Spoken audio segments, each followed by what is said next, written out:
Hello hello. चलो, कल की क्लास के अंदर अपन ने ये डिस्कस किया था पावर फैक्टर के बारे में पूरा समझ करके अपन ने, और पावर फैक्टर के पुअर होने के कारण डिस्कस कर लिए थे। साथ ही साथ अपन ने पावर फैक्टर के डिसएडवांटेजेस भी डिस्कस कर लिए थे कि पावर फैक्टर के पुअर होने से हमारे सिस्टम में क्या क्या नुकसान होने को मिलते हैं। Good evening. आशीर्वाद आशीर्वाद। अगला हेडिंग अपन ने ये लगा रखा था पावर फैक्टर इंप्रूवमेंट, और इसी टॉपिक को अपन अब स्टार्ट करने वाले हैं। तो कुर्सी की पेटियां बांध लीजिए क्योंकि स्टार्ट कर रहे हैं अपन power factor improvement methods.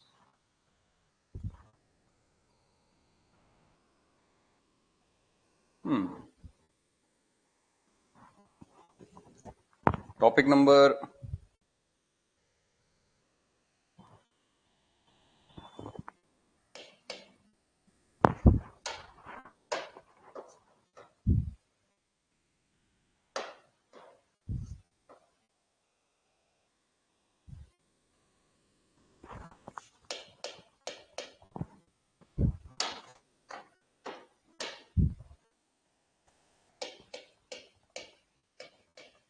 Power factor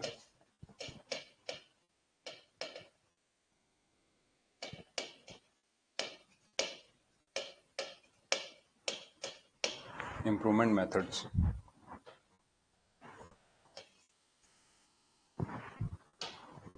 power factor improvement methods.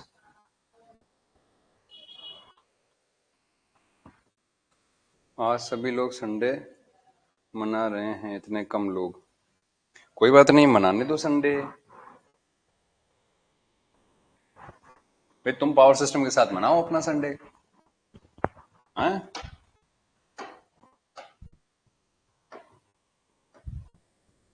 पहला मेथड, दैट इज स्टैटिक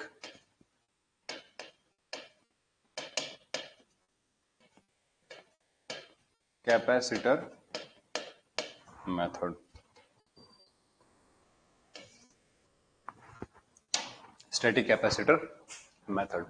अब इस मेथड में क्या है क्या नहीं है वो अपन एक बार बात कर लेते हैं। स्टैटिक कैपेसिटर मेथड में स्टैटिक शब्द का मतलब है रुका हुआ। कैपेसिटर कहीं चलता थोड़ी, घूमता थोड़ी, रुका हुआ रहता है। तो स्टैटिक कैपेसिटर स्टैटिक डिवाइस है, इसलिए स्टैटिक शब्द है।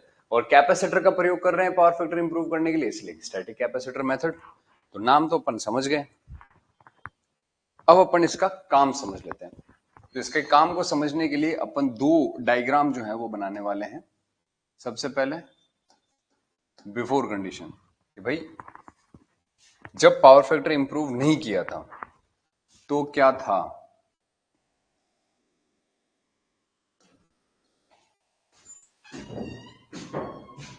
जो पावर फैक्टर इंप्रूव नहीं किया था तब ये था। माल आया है, माल को अनलोड कर लेते हैं।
Hello hello.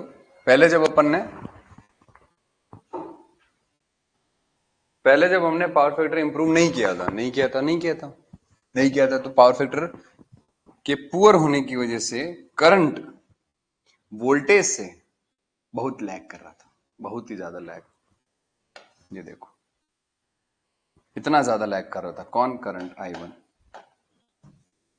किससे लैग कर रहा था? करंट आई वन लैग कर रहा था वोल्टेज वी से। करंट आई वोल्टेज वी से क्या कर रहा था? लैग कर रहा था। क्या हो गया तुम्हें?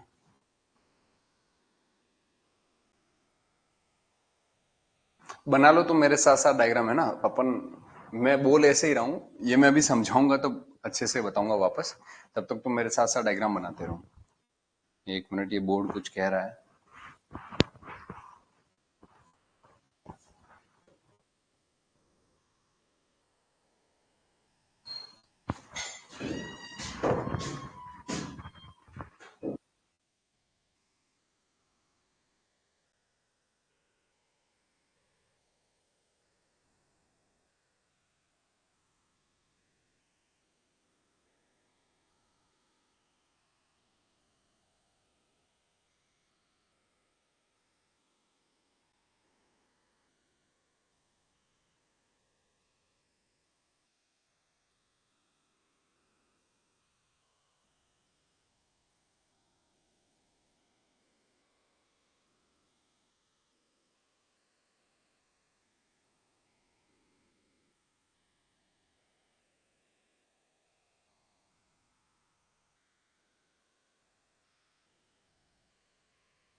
चलिए,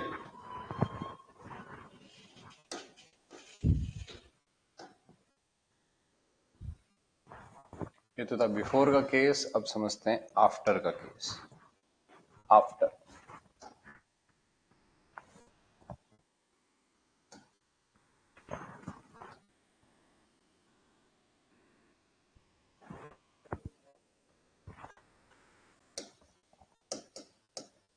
आफ्टर क्या हुआ? आफ्टर के अंदर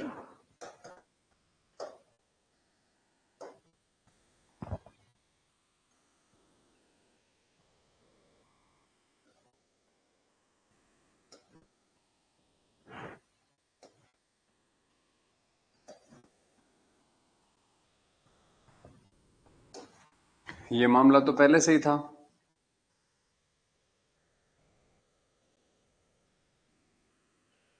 ये मामला भी पहले से था। आर भी था, एल भी था, करंट आई वन था और वोल्टेज इसके अक्रॉस वी था। नया क्या हुआ? नया ये हुआ कि इसके पैरेलल के अंदर हमने एक अभूतपूर्व कदम उठाते हुए कैपेसिटर जोड़ दिया, इस तरीके से। सी करंट बह रहा है इसमें, आई सी, और ये दोनों करंट का एडिशन यहां फ्लो कर रहा है, आई टू। अब ये बनाते हैं, इसका फेजर डायग्राम भी बनेगा। बिल्कुल बनेगा साहब, फेजर डायग्राम भी समझ लेते हैं अपन। तो देखो,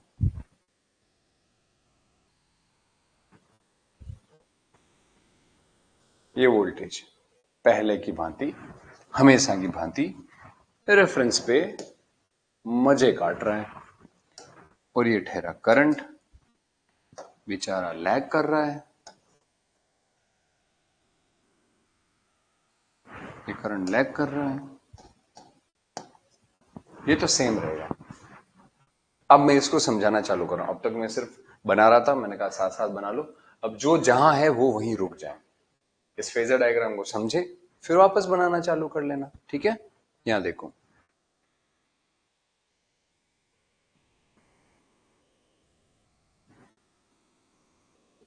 आर्यन सर आज वो एनर्जी नहीं दिख रहा।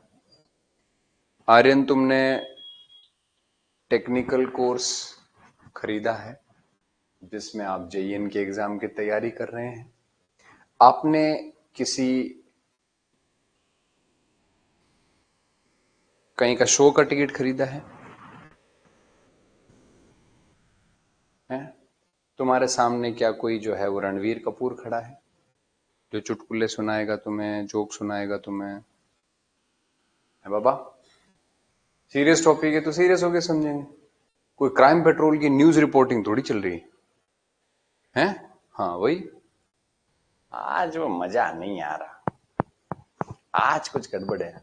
प्रोड्यूसर साहब अरे प्रोड्यूसर साहब, बड़ी मेहनत से काम करेंगे हम, प्रोड्यूसर साहब हमें पिक्चर से मत निकालो प्रोड्यूसर साहब। हैं आयरन प्रोड्यूसर साहब, ये प्रोड्यूसर साहब होता है ना, कुर्सी पे बैठे रहे एकदम फर्स्ट क्लास, अरे मजा नहीं आया शॉर्ट में, दोबारा। मसाला चाहिए इनको हर बात में, है?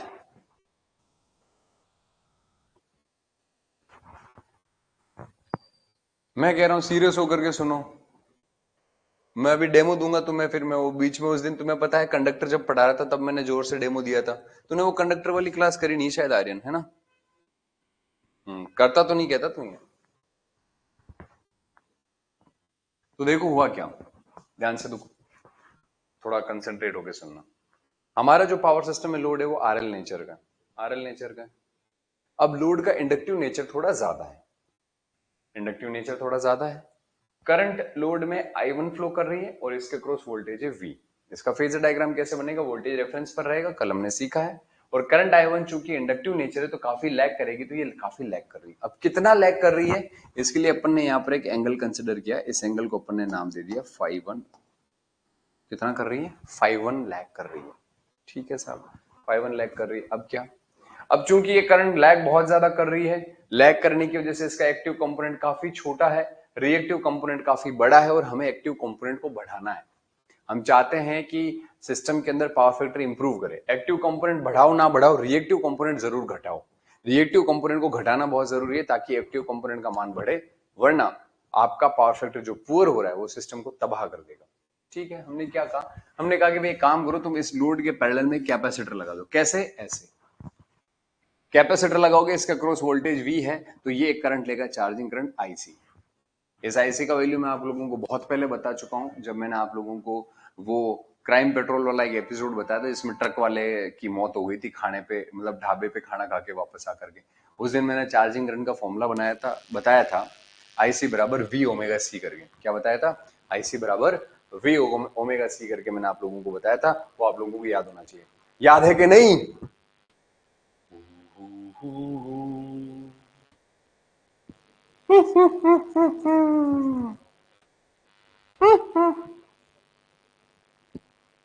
डरो नहीं, डरो नहीं। क्यों आर्यन, कैसा लगा, कैसा लगा आर्यन, कैसा लगा? अब आया मजा? देखो ध्यान से, ध्यान से देखो, फुल कंसंट्रेशन किस पे होना चाहिए, बोर्ड पे होना चाहिए।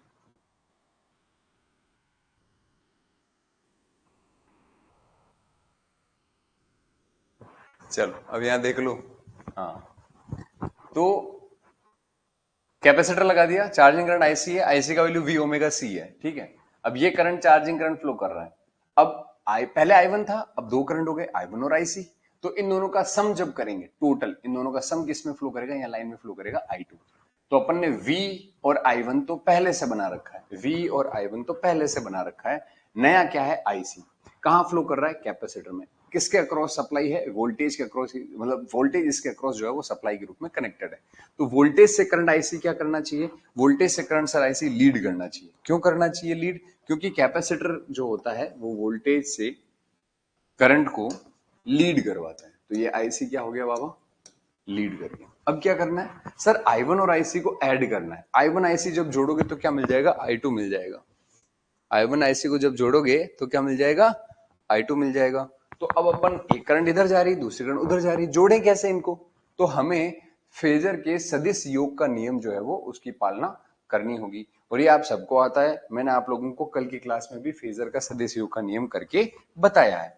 तो करना क्या है अपने को? अपने को देखो ऐसा है कि अपन को इसको ही एज इट इज उठा करके यहां लाना है। अरे अरे अरे, इसी को एज इट इज उठा करके अपन को यहां लेके आना है ऐसे। तो I1 में ये IC क्या करेगा? जुड़ जाएगा। तो इसको उठा करके लाने की बजाय अपन कहेंगे अरे यार इसको क्यों उठा के ला रहे हो? एक काम करो, तुम जो है वो इसके बराबर नाप की एक करंट ले लो ऐसे, और इसको उठा लो और इसको यहां नीचे ले आओ। ये I1 में यहां पर क्या जुड़ जाएगा? ये I1 में IC जुड़ जाएगा। I1 में IC जुड़ जाएगा तो क्या मिल जाएगा? I2 मिल जाएगा। तो ये अपन ने करंट का वैल्यू कितना लिख दिया? ये I2 लिख दिया।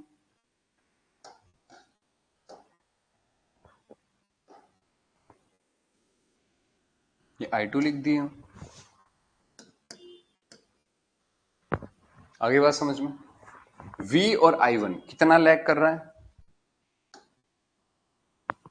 V से सर I1 लैग कर रहा है 5-1, और V से I2 कितना लैग कर रहा है? सर V से I2 लैग कर रहा है 5-2।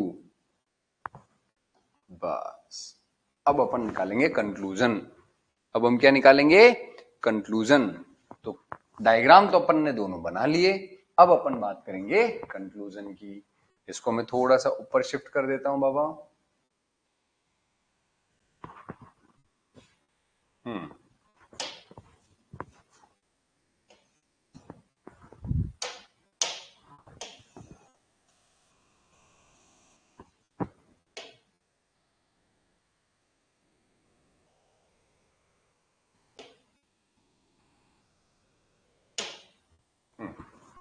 अब अपन लिख रहे हैं कंक्लूजन। क्या यहां से निष्कर्ष निकले हैं, उन निष्कर्षों को हम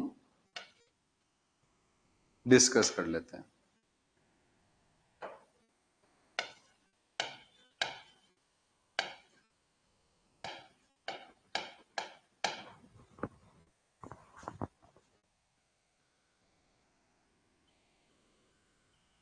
निष्कर्षों को डिस्कस कर लेते हैं। पहला निष्कर्ष, निष्कर्ष नंबर 1, जैसा कि आप चित्र में देख पा रहे हैं, देख ही पा रहे होंगे आप लोग। आपने चित्र में देखा? नहीं देखा? देखो ध्यान से। 5-1 बड़ा है या 5-2 बड़ा है? या यूं कहूं कि 5-2 5-1 से छोटा है या बड़ा है? 5-2 5-1 से छोटा है या बड़ा है?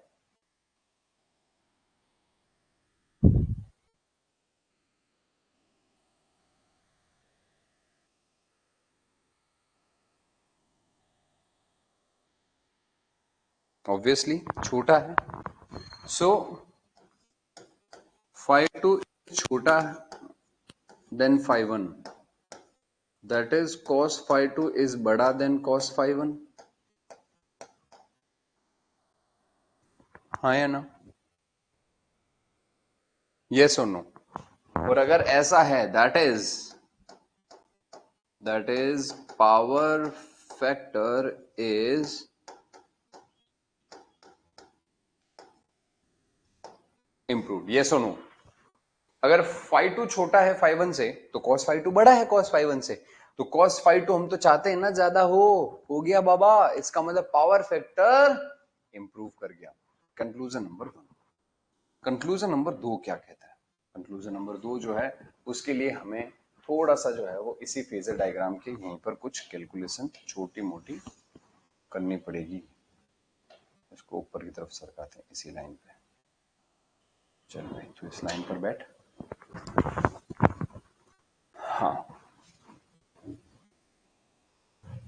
काम करते हैं, थोड़ा इम्प्रोवाइजेशन करते हैं इसमें। भाई तुम एक काम करो, तुम थोड़ा ऊपर चलो यहाँ पे। देखो ऐसा है कि हमें जगह चाहिए थोड़ी सी। हाँ दादा तुम भी ऊपर चलो। हाँ नहीं यहाँ ठीक है, एक लाइन छोड़ के तो थोड़ा बना ही सकते हो। तुम जो है तुम इधर नीचे आ जाओ इसके। हाँ हाँ एकदम परफेक्ट है, बिल्कुल। तुम छोटे हो जाओ भाई। हाँ इधर चलो। हाँ और चलो, बिल्कुल छोटे हो जाओ। ठीक है, ठीक है। आफ्टर वाला केस इधर ले आते हैं। इधर चलो भाई, आफ्टर वाला केस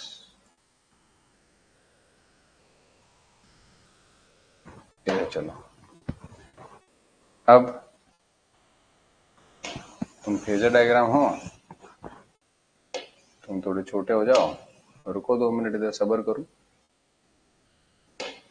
हाँ भाई तुम आओ।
अब ठीक है थोड़ा, है ना।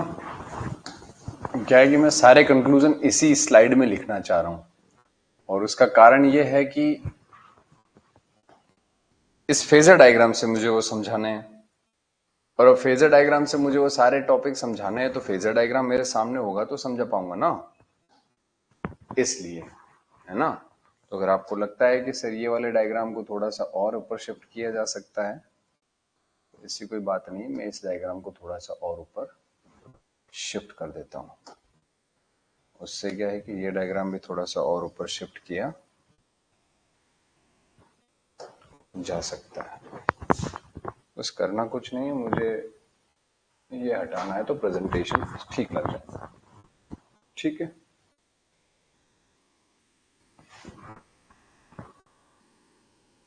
पटना सेंटर कब आना है? पटना सेंटर वहीं था यार, मैं अभी 3-4 महीने पहले पटना ही था, 1.5 महीने वहीं क्लासेस ली है ना, आके आए हैं अभी। कंक्लूजन नंबर 2 डिस्कस करते हैं, ठीक है दादा। कंक्लूजन नंबर 2, पहला कंक्लूजन तो अपन ने देखा कि भाई फाई टू जो है वो फाई वन से छोटा है, तो cos phi two cos phi one से बड़ा है, तो ये तो हम चाहते थे। पावर फैक्टर क्या कर गया, इंप्रूव कर गया। दूसरा पॉइंट को अगर अपन डिस्कस करें, सेकंड पॉइंट में अपन ये लिख रहे हैं कि एक्टिव पावर कंपोनेंट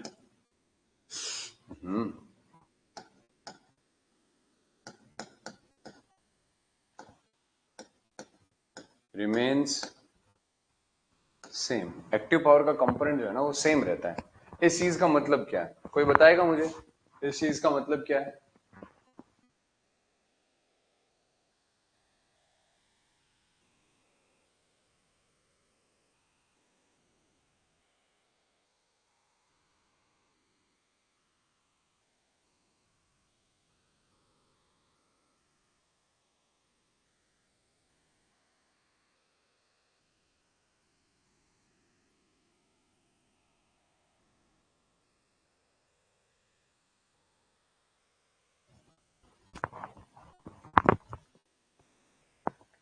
बताओ। एक्टिव पावर का कंपोनेंट सेम है, कोई बताएगा क्या मतलब है?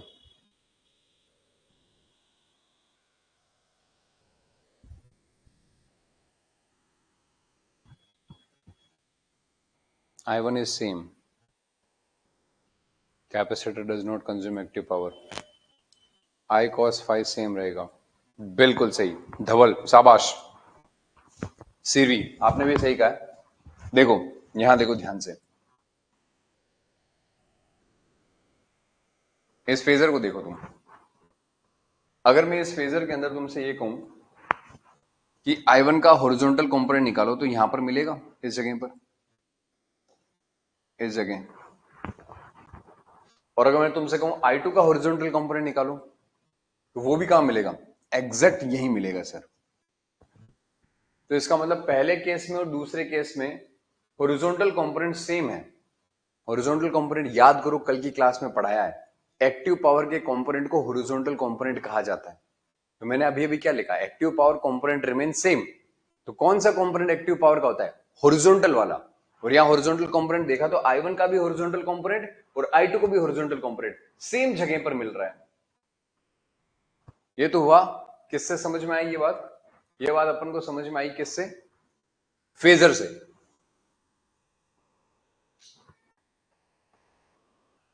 नेटवर्क से समझ लो. पहले एक्टिव पावर कौन खा रहा था? रेजिस्टेंस. पावर फैक्टर इंप्रूव करने के बाद में भी एक्टिव पावर कौन खा रहा है? रेजिस्टेंस ही खा रहा है, क्योंकि कैपेसिटर कोई एक्टिव पावर नहीं खाता है. तो पहले भी एक्टिव पावर खाने वाला आदमी और बाद में एक्टिव पावर खाने वाले आदमी में कोई फर्क नहीं है, दोनों सेम है. तो अगर एक्टिव पावर कंज्यूम करने वाला आदमी सेम है तो एक्टिव पावर का कंपोनेंट क्या लिख दिया मैंने? सेम है, यही तो लिखा है. एक्टिव पावर कंपोनेंट क्या है? सेम है. एक्टिव पावर कंपोनेंट सेम है. तो यहां पर हॉरिजॉन्टल कंपोनेंट कितना है I1 का? सर हॉरिजॉन्टल कंपोनेंट तो I1 का I1 cos phi1 है. और I2 का कितना है? सर I2 cos phi2 है. दोनों क्या है सर? बराबर है. तो मुझे क्या चाहिए? सेकंड केस में I2 चाहिए. तो इसका वैल्यू कितना हो जाएगा sir? I1 cos phi1 divide by cos phi2 हो जाएगा. अभी अभी हमने कहा है कि पावर फैक्टर cos phi2 क्या है? ज्यादा है. तो पावर फैक्टर इंप्रूव करेगा तो लाइन करंट क्या करेगी? घटेगी. That is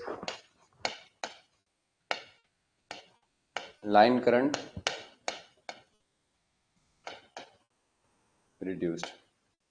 that is line current is reduced. Line current क्या कर गई है? रिड्यूस कर गई है. समझ गए इस बात को?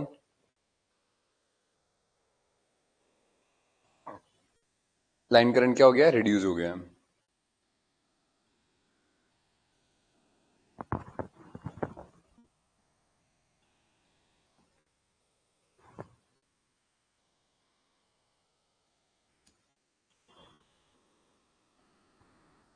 नेक्स्ट तीसरे कंक्लूजन की ओर बढ़ेंगे.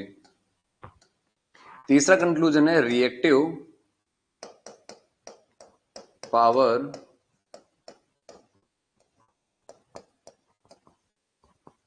Component reduces. Reactive power component क्या करता है? रिड्यूस करता है. तो रिएक्टिव पावर कंपोनेंट रिड्यूस करता है तो फिर इसको कैसे समझें अपन? इसको कैसे सॉल्व करें? रिएक्टिव पावर कंपोनेंट रिड्यूस करता है, इसका क्या मतलब है? तो तुम लोगों को अभी अभी मैंने पढ़ाया, इनफैक्ट कल भी पढ़ाया था. सॉरी,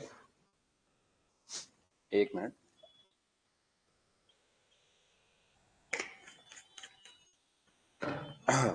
आप लोगों को मैंने कल भी पढ़ाया था, आज भी बताया अभी जस्ट. एक्टिव पावर का कंपोनेंट हॉरिजॉन्टल कंपोनेंट है. एक्टिव पावर का कंपोनेंट हॉरिजॉन्टल कंपोनेंट है, तो रिएक्टिव पावर का कौन सा होगा? वर्टिकल. तो फिर से वही फेजर डायग्राम जूम इन करता हूं मैं. देखो I1 का वर्टिकल कंपोनेंट कहां आएगा? यहां आएगा सर. और I2 का वर्टिकल कंपोनेंट कहां आएगा सर? यहां आएगा. तो पहले रिएक्टिव पावर इतनी जा रही थी, अब रिएक्टिव पावर क्या हो गई है? कम हो गई है. हाँ या ना? यस सर, कम हो गई है. खुद फेजर कह रहा है. तो कम हो गई है तो ये किसका असर है? किसकी दुआ का है ये असर? पूछे तो कोई, मैं किसका नाम लूं? हैं?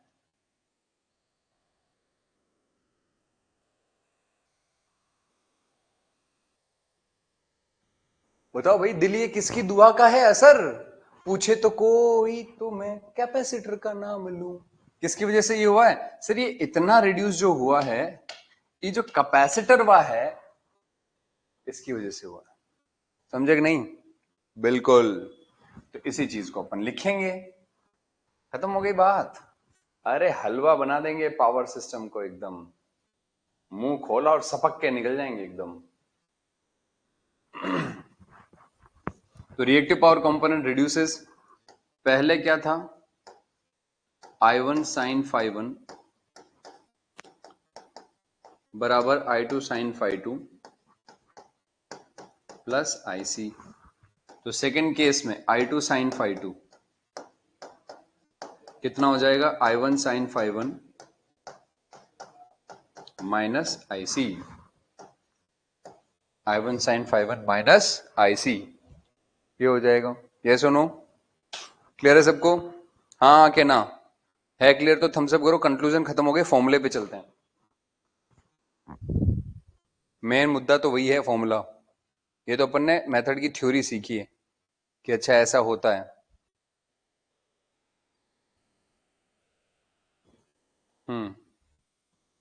अभी बात करते हैं शुभम इस पर भी, ठीक।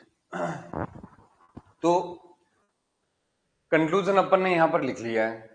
अब अपन यहां पर क्या बात करने वाले हैं? हम यहां पर ये बात करने वाले हैं कि भाई अपन अगर एग्जाम के बारे में बात करें तो एग्जाम में हमसे पूछा क्या जाएगा यहां से? तो एग्जाम में आपसे ये पूछा जाएगा, कहा जाएगा कि भाई आपने पावर फैक्टर इंप्रूव करने के लिए क्या लगाया? तो आप कहेंगे कैपेसिटर लगाया सर। तो आपसे वैल्यू पूछेगा, कहेगा बताओ भाई मेरे को पावर फैक्टर इतना है, तो बहुत बेकार है। आपका अभी करंट में जो पावर फैक्टर है वो तो आपको पता है ना, तभी तो आपको पता चला कि अरे ये तो बेकार है, इसको सुधारना जरूरी है। तो अभी करंट का पावर फैक्टर आपको पता है, और आपको ये भी पता है कि अच्छा कौन सा है या कहां जाना चाहिए। तो आपको पुराना पावर फैक्टर भी पता है और कहां जाना है वो पावर फैक्टर भी पता है। उस पावर फैक्टर पर आपको लेके कौन जाएगा? कैपेसिटर। तो एग्जाम में क्या पूछा जाएगा? उस कैपेसिटर का वैल्यू पूछा जाएगा, और यही अब अपन फाइंड करने वाले हैं। इसीलिए मैं नेक्स्ट लिख रहा हूं यहां पर फॉर्मूला, सूत्रास, फॉर्मूलाज, फॉर्मूलाज, फॉर्मूलाज, फॉर्मूलाज, सूत्रास, सूत्रास, सूत्रास। अब अगर मैं बात करूं फॉर्मूले की,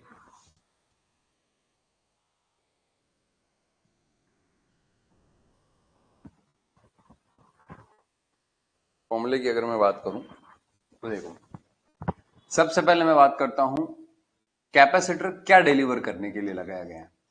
कैपेसिटर रिएक्टिव पावर डिलीवर करने के लिए लगाया गया है। रिएक्टिव पावर का फॉर्मूला कितना होता है? रिएक्टिव पावर का फॉर्मूला VI sin phi होता है सर, ये हमने कल पढ़ा है। ठीक है साहब। तो कैपेसिटर का काम है रिएक्टिव पावर देना, और रिएक्टिव पावर देने के लिए अपन ने जो कैपेसिटर लगाया है उसका फॉर्मूला हमने कल पढ़ा है। उसका फॉर्मूला होता है VI sin phi। अब ये कैपेसिटर का रिएक्टिव पावर है तो करंट भी कैपेसिटर की होगी, तो IC लिख दिया।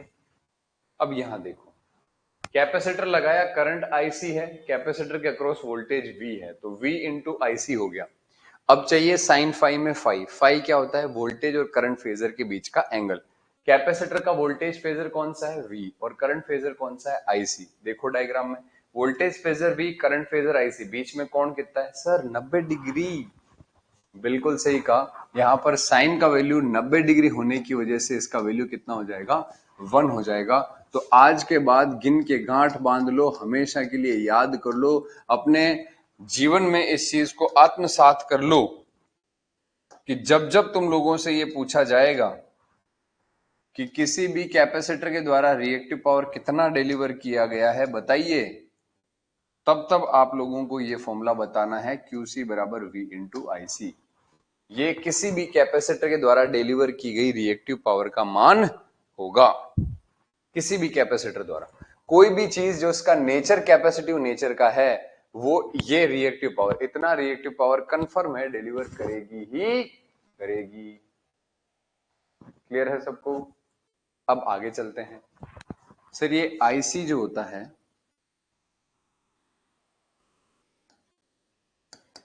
आईसी जो होता है उसका वैल्यू वी ओमेगा सी होता है। आईसी जो होता है उसका वैल्यू वी ओमेगा सी होता है। तो आईसी का वैल्यू यहाँ वी ओमेगा सी पुट कर दो, तो क्यूसी का मान कितना आ जाएगा वी, और आईसी का वैल्यू वी ओमेगा सी लिखोगे तो हो जाएगा we square omega into C.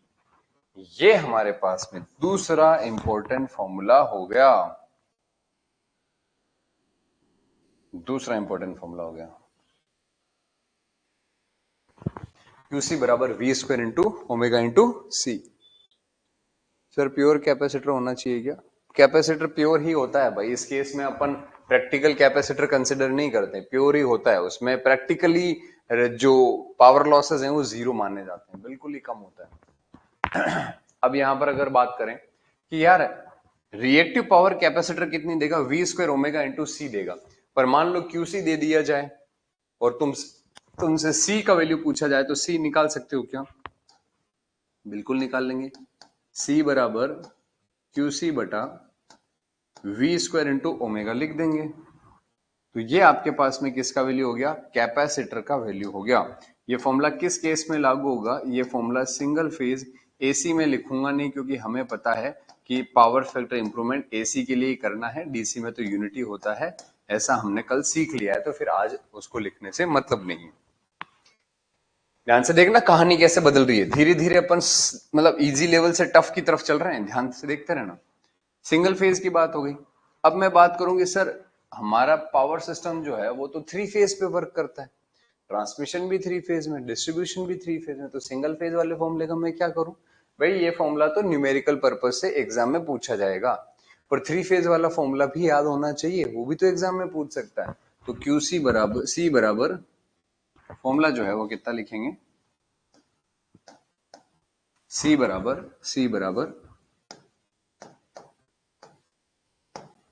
QC बटा V L square into omega. Sir ये क्या किया आपने? दादा आपने तो यहां पर सिर्फ इतना सा परिवर्तन किया है कि यहाँ V की जगह VL लिख दिया है।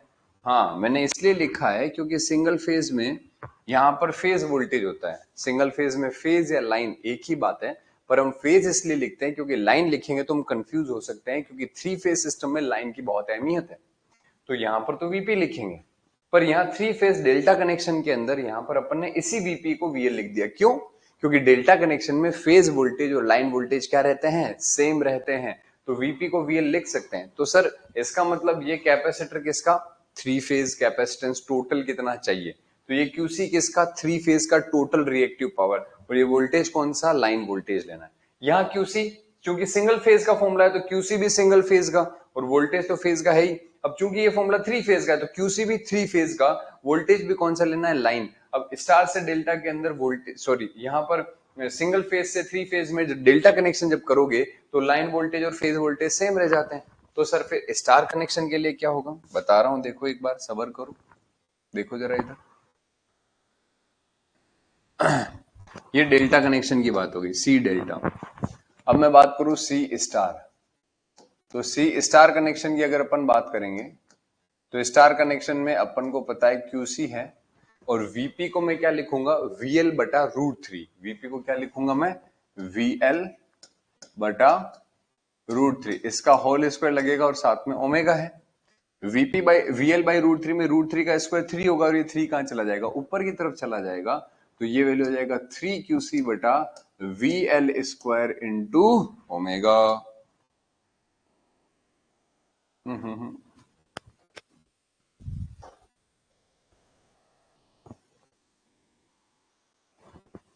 थ्री क्यूसी बटा वीएल स्क्वायर इंटू ओमेगा। आगे बात समझ में? यस और नो? अब यहां पर अपन बहुत ही महत्वपूर्ण बात लिखने वाले हैं, नोट करके। क्या नोट करके क्या लिखने वाले हैं सर? नोट करके हम ये लिखने वाले हैं कि भाई तुम इस फॉर्मूले को और इस फॉर्मूले को देखो।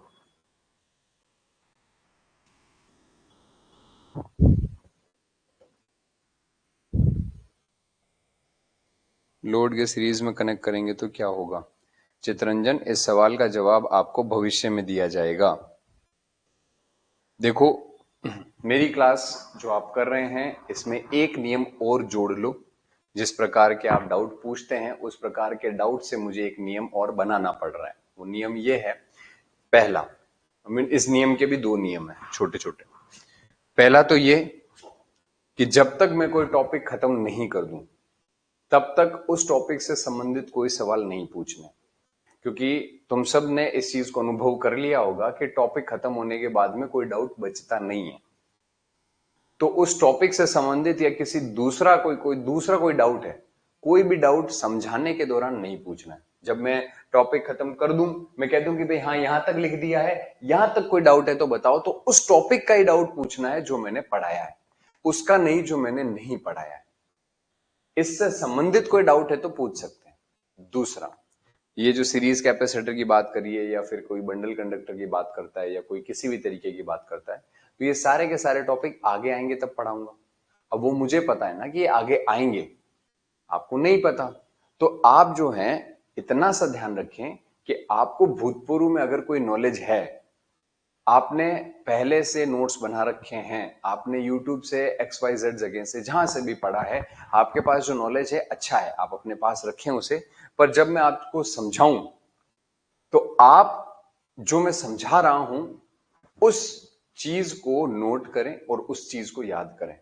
पुराने में अगर आपको कुछ एक्स्ट्रा मिलता है तो आप उसको वहां ऐड कर लें, और अगर आपको लगता है कि पुराने वाले से बेहतर है तो उसको वहां पर रखे रहने दें, उसको दोबारा छेड़ने की जरूरत नहीं। और मैं गारंटी ले रहा हूं उसको उठाने की भी जरूरत नहीं पड़ेगी जो पुराना तुम्हारे पास मटेरियल है। ठीक है? तो कोई भी डाउट हो किसी भी तरीके का, अगर टॉपिक से रिलेटेड है तो पूछिए, टॉपिक से रिलेटेड नहीं है तो वो टॉपिक पक्का आगे कहीं ना कहीं आएगा। समझ रहे हो इस बात को? ये सुनो, सीरीज कैपेसिटर, अब ये सीरीज कैपेसिटर मैं आज से 10 दिन बाद पढ़ाऊंगा या 5 दिन बाद पढ़ाऊंगा जब भी ये टॉपिक आएगा। पर अगर मैं अभी बता दूंगा ना तो ये टॉपिक जो चल रहा है इसकी तो खिचड़ी हो जाएगी पूरी। ये टॉपिक जिस फ्लो में समझना चाहिए उसकी तो खिचड़ी हो जाएगी। इसीलिए टॉपिक के दौरान डाउट पूछने से बचें। जब आपसे पूछा जाए कि हाँ भाई अब बताओ कोई है डाउट, तो उस टॉपिक से रिलेटेड कोई डाउट है तो आप लिख करके भेजें, मैं आपका इंतजार करूंगा डाउट का, है ना? ठीक है चित्रंजन, मैं स्पेसिफिक आपके लिए नहीं कह रहा हूं, मैं सबके लिए कह रहा हूं। ठीक है? और फिर भी चित्रंजन तुम्हें लगता है कि नहीं मैंने पढ़ा हुआ है, मैं तो सिर्फ रिवीजन कर रहा हूं, मेरे नोट सारे बने हुए हैं, मेरे को ये सब कुछ आता है, मैं सिर्फ कुछ कुछ चीजें मेरी क्लियर नहीं थी इसीलिए मैं पढ़ रहा हूं और मेरे ये डाउट पहले सॉल्व कर दो, तो आप मुझे पर्सनली व्हाट्सएप कर दें, वहां पर अपन आराम से डाउट सॉल्व करेंगे, एकदम तृप्ति हो जाएगी तुम्हें कि हाँ बस अब ठीक है। अब यह ध्यान से देखना, नोट में इस फॉर्मूले में और इस फॉर्मूले में कंपैरिजन करो। मैं ये लिख रहा हूं कि अगर स्टार में कैपेसिटर बैंक जोड़ोगे तो डेल्टा के कंपैरिजन में 3 गुना लगेगा। क्या ये मैंने सही लिखा है यहां पर?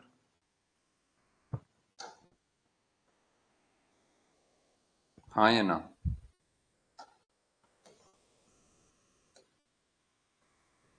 क्या मैंने ये सही लिखा है? ये डेल्टा में जुड़ा है, ये स्टार में जुड़ा है, सेम चीज है, QC VL square omega, QC VL square omega. पर यहां 3 नहीं है और यहां 3 है। इसका मतलब अगर डेल्टा में जोड़ोगे तो ठीक है, वरना अगर स्टार में संयोजित करोगे कैपेसिटर को तो कितना गुना लगेगा? 3 गुना लगान भरना पड़ेगा। भाई 3 गुना लगान भर सकते हैं क्या अपन? बिल्कुल नहीं भर सकते। तो हमने ये कहा कि कैपेसिटर जब भी जोड़े जाएंगे ट्रांसमिशन लाइन के साथ, डेल्टा में ही कनेक्ट किए जाएंगे, स्टार में कनेक्ट नहीं किए जाएंगे। सर डाउट ये है कि डेल्टा में जुड़ेगा कैसे, कैपेसिटर बैंक को डेल्टा में कैसे जोड़ते हैं? ये तुम्हारी 3 ट्रांसमिशन लाइन है आर वाई बी, तुम अपने कैपेसिटर को डेल्टा में जोड़ लो। ठीक है सर, ये मैंने कैपेसिटर को डेल्टा में जोड़ लिया। अब मैं लाइन के साथ कैसे जोड़ूंगा? अरे पगले, ये आर फेज से आर फेज जोड़ दे, वाई से वाई वाला टुकड़ा जोड़ दे, बी से बी वाला जोड़ दे, जुड़ गया डेल्टा के अंदर। लाइन के अंदर डेल्टा में करके जोड़ना है तो है, समझ गए? ऐसे जुड़ जाएगा। Conclusion number 2, power factor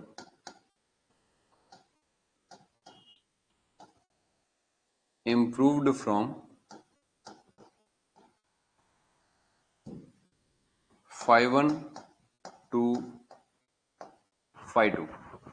power factor को 5:1 से 5:2 तक इंप्रूव करना है। कहां से कहां तक? 5:1 से 5:2 तक पावर फैक्टर को इंप्रूव करना है। तो उसके लिए आपको कितना रिएक्टिव पावर एक्स्ट्रा देना पड़ेगा, कितना रिएक्टिव पावर एक्स्ट्रा देना पड़ेगा ये पूछा जाएगा, कितना रिएक्टिव पावर एक्स्ट्रा देना पड़ेगा ये पूछा जाएगा। तो फॉर्मूला होता है इसका P tan phi 1 minus tan phi 2, P tan phi 1 minus tan phi 2।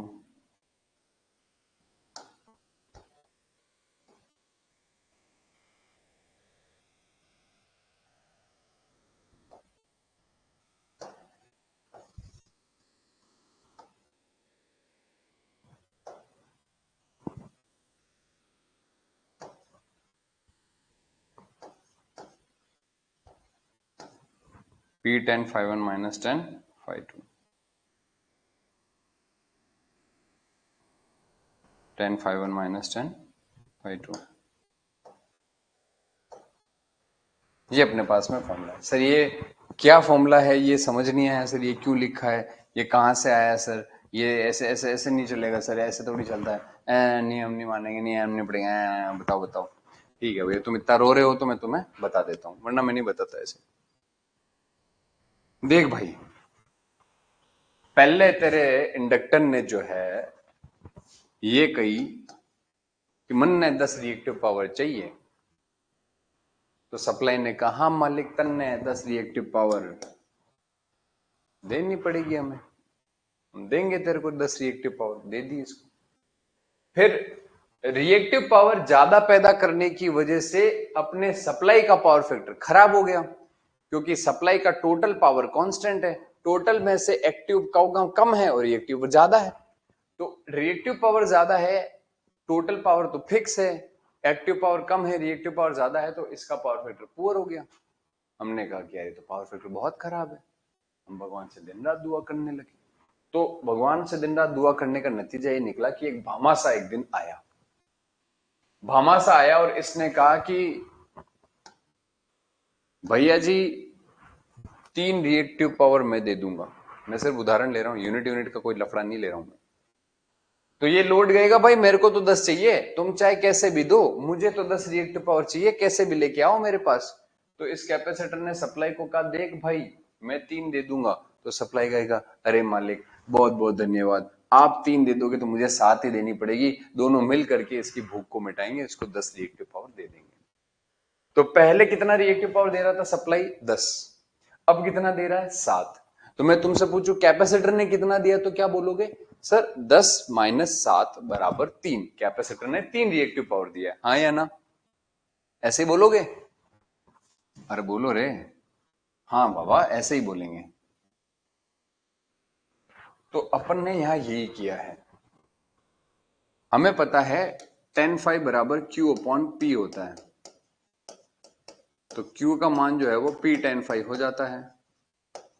ये पावर ट्राइंगल से निकाला अपन ने, ऐसे त्रिभुज में ये phi होता है, ये P है, ये Q है, ये S है, तो यहाँ tan phi का मान कितना आता है Q बाई P। तो पहले कितना रिएक्टिव पावर दिया 10, पावर फैक्टर 5 था। सेकंड केस में कितना रिएक्टिव पावर दिया, सेकंड केस में दिया 7, पावर फैक्टर tan phi 2 हो गया, 5 से phi 2 हो गया। तो 10 में से 7 यानी P tan phi 1 में से P tan phi 2 को घटा लोगे, P कॉमन ले लो, क्या बच गया tan phi 1 minus tan phi 2 बच गया, खत्म हो गई बात।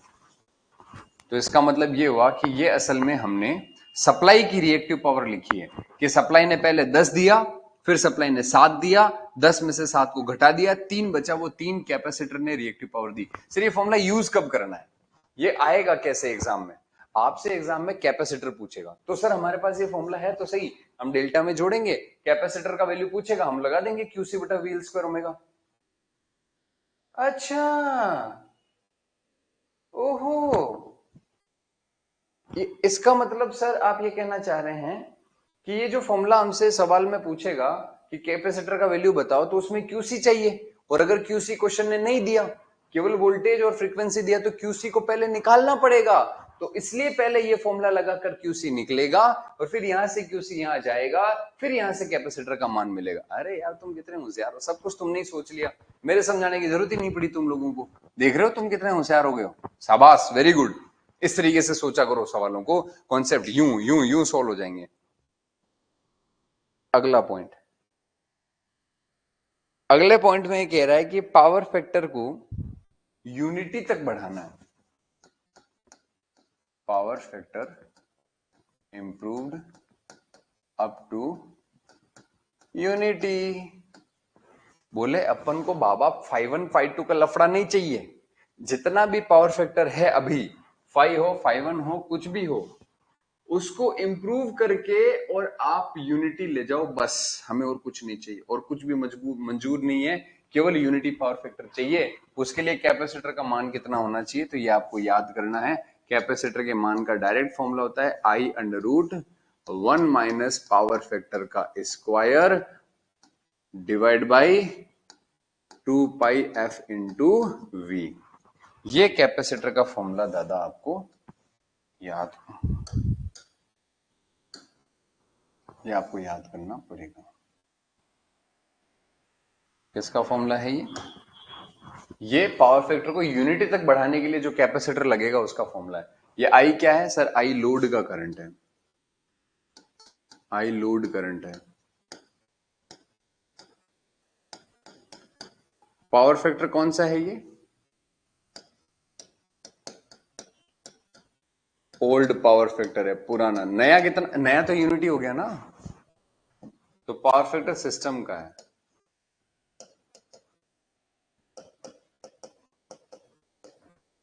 फ्रीक्वेंसी तुम्हें पता है 50 हर्ट्ज है, वोल्टेज तुम्हें क्वेश्चन देगा। तो पावर फैक्टर को, हाय शिवा, शिवा तुम आ गए? शिवा, शिवा समझ ना आया कि नहीं? शिवा अच्छे से समझना शिवा, बहुत इंपॉर्टेंट टॉपिक है शिवा।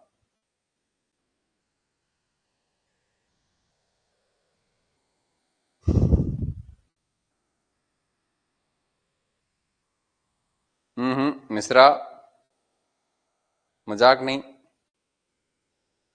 कक्ष में मजाक सिर्फ मैं कर सकता हूं। टांग मत खींचो, टांग खींचाई नहीं चलेगी। चलो, शंभू आ गए हैं, शिव शंभू। प्रणाम करना चाहिए शुभम तेरे को। ओम नमः शिवाय बोलता है, उसका नाम शिवाय, प्रणाम किया कर उसको।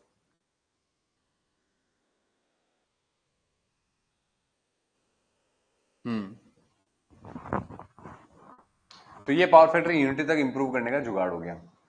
अब सर ये दिखने में कैसा होता है?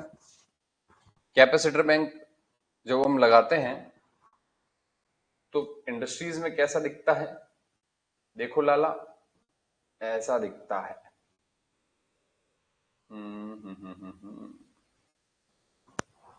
ऐसा दिखता है। अरे देखो, किसी पोल पर अगर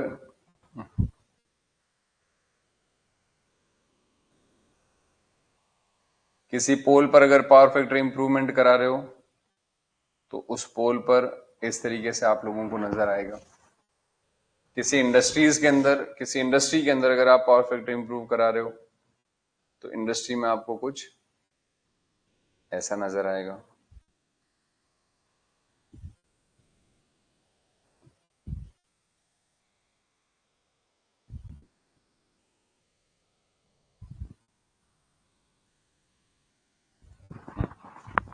ये जो यहां पर बनाया गया है, ये कैपेसिटर बैंक्स ऐसे हैं। इसको चूंकि वहां दिखा दिया गया है, इसीलिए इस वाले इमेज की जरूरत नहीं है। ठीक है बाबा। तो ये इंडस्ट्रीज में इस तरीके से कैपेसिटर्स लगे हुए हैं। यहाँ पर कैपेसिटर बैंक है, ये दो दो सीरीज में लगे होंगे और फिर डेल्टा में कनेक्टेड होंगे। ठीक उसी प्रकार ये भी दो दो हैं, एक ये रहा, एक ये दो, देखो दो कॉम्बिनेशन में है यहाँ पर। ये कैपेसिटर बैंक आपस में डेल्टा में कनेक्टेड है, और ये आप देख पा रहे होंगे एक वी शेप क्रॉस आर्म दिख रही है। यस और नो? इस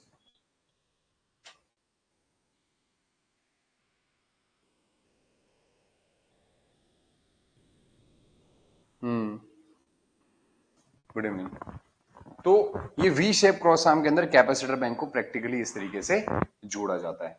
ये आपको पता है, वी शेप क्रॉस आर्म मैंने आप लोगों को बता रखा है, और ये कनेक्शन किए हुए प्रॉपर आप देख पा रहे होंगे। ये वायर एक यहाँ से आ रहा है, ये फ्यूज के थ्रू कनेक्टेड है बाबा। देखो तीनों के तीनों फ्यूज के थ्रू कनेक्टेड है। ओवरलोड होने पर फ्यूज ब्लॉन ऑफ हो जाएंगे तो हमारा सिस्टम उससे प्रोटेक्टेड रहेगा। तो मैंने क्या कहा था, 3 लाइनें हैं, उसके साथ पैरेलल में जोड़ना। ये देखो प्रैक्टिकल इमेज है, ये खंबे पर जोड़ा हुआ है और ये इंडस्ट्रीज में इस तरीके से जोड़ा जाता है।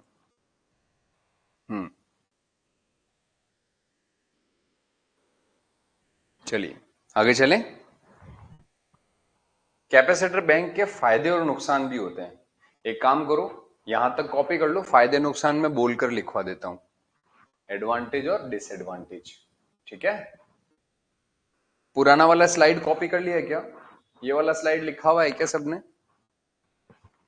ये वाला स्लाइड लिखा हुआ है क्या?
ये तो मैंने कहा ही था आप लोगों से कि रोज लाइव रहोगे तो अगला वीडियो समझ में आएगा, एक दिन नहीं आओगे तो अगला दिन का नहीं आएगा।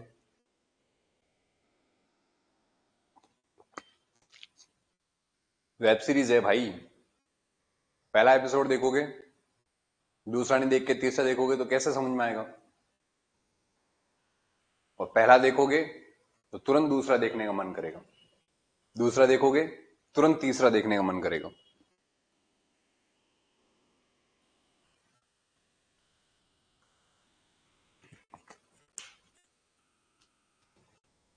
सी पॉइंट समझ नहीं आया? देखो सानू, सानू ध्यान से देखना, पावर फैक्टर अभी लैग कर रहा है 5-1 से, है ना? हम कह रहे हैं 5-1 से 5-2 मत ले जाओ, 5-1 से यूनिटी कर दो, 5-1 से वोल्टेज और करंट दोनों सेम फेज में आ जाए, यूनिटी कर दो। तो 5-1 से यूनिटी करने के लिए भी लगाना तो कैपेसिटर ही पड़ेगा ना। तो वो कैपेसिटर किस वैल्यू का लगेगा उसका ये डायरेक्ट फॉर्मूला है, C बराबर I under root 1 minus power factor square 2πfp। ये याद नहीं करना चाहते मत करो।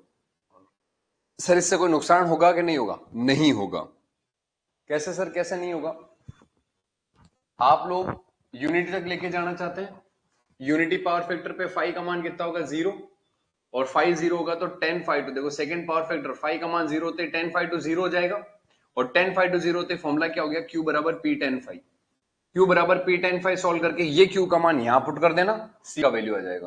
तो तुम तो ये दो ही फॉर्मूले याद रखो, वो नया पालो ही मत आफत, उसको भुला दो, तुम सीरियस से निकाल दो उसको। वो कंसेप्ट यहां से भी सॉल्व हो सकता है।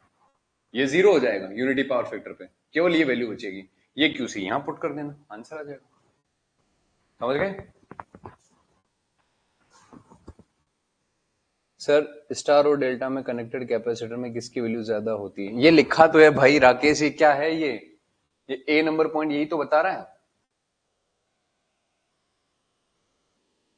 ये ए नंबर पॉइंट यही तो बता रहा है कि कैपेसिटर बैंक जो है वो अगर स्टार में जोड़ोगे तो डेल्टा का 3 गुना लगान भरना पड़ेगा, तो पैसा 3 गुना लगेगा ना इस बात का।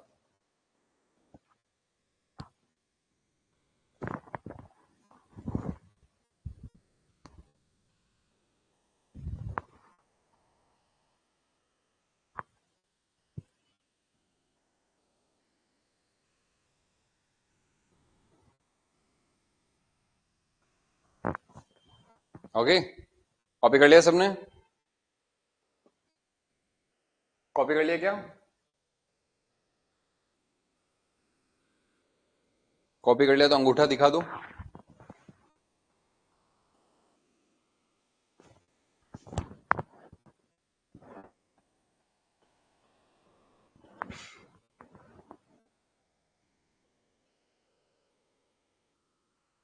लिखो एडवांटेज।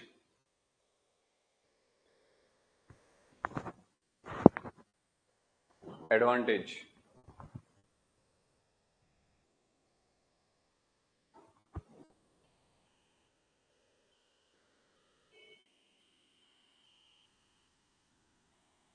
एडवांटेज में पहला लिखिए robust, ROBUST, robust.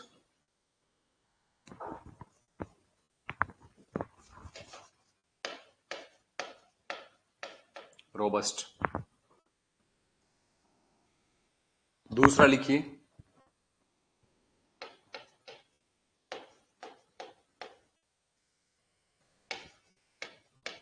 Practically loss free. Practically loss free.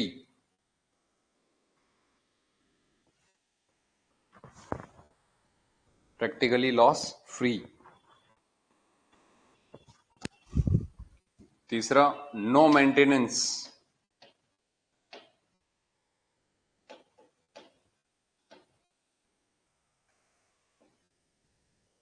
No maintenance, किसी भी तरीके का मेंटेनेंस नहीं चाहिए। और चौथा इजी टू इंस्टॉल।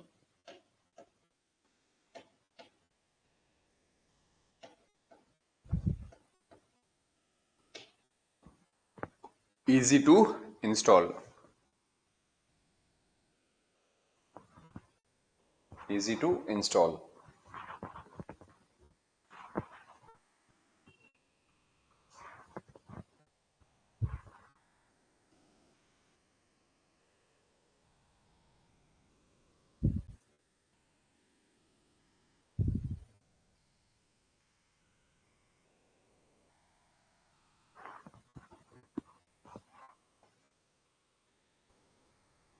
डिसएडवांटेज लिखो।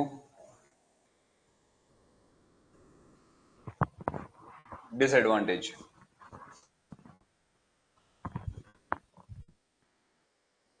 Disadvantage line over voltage.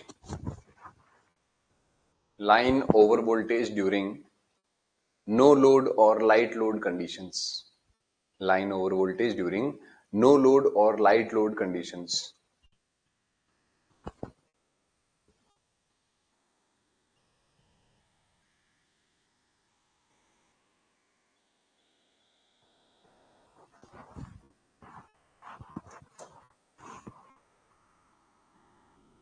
No load और light load conditions.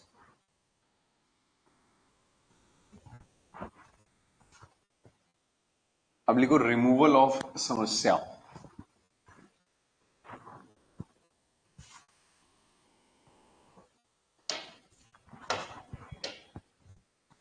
Removal of समस्या।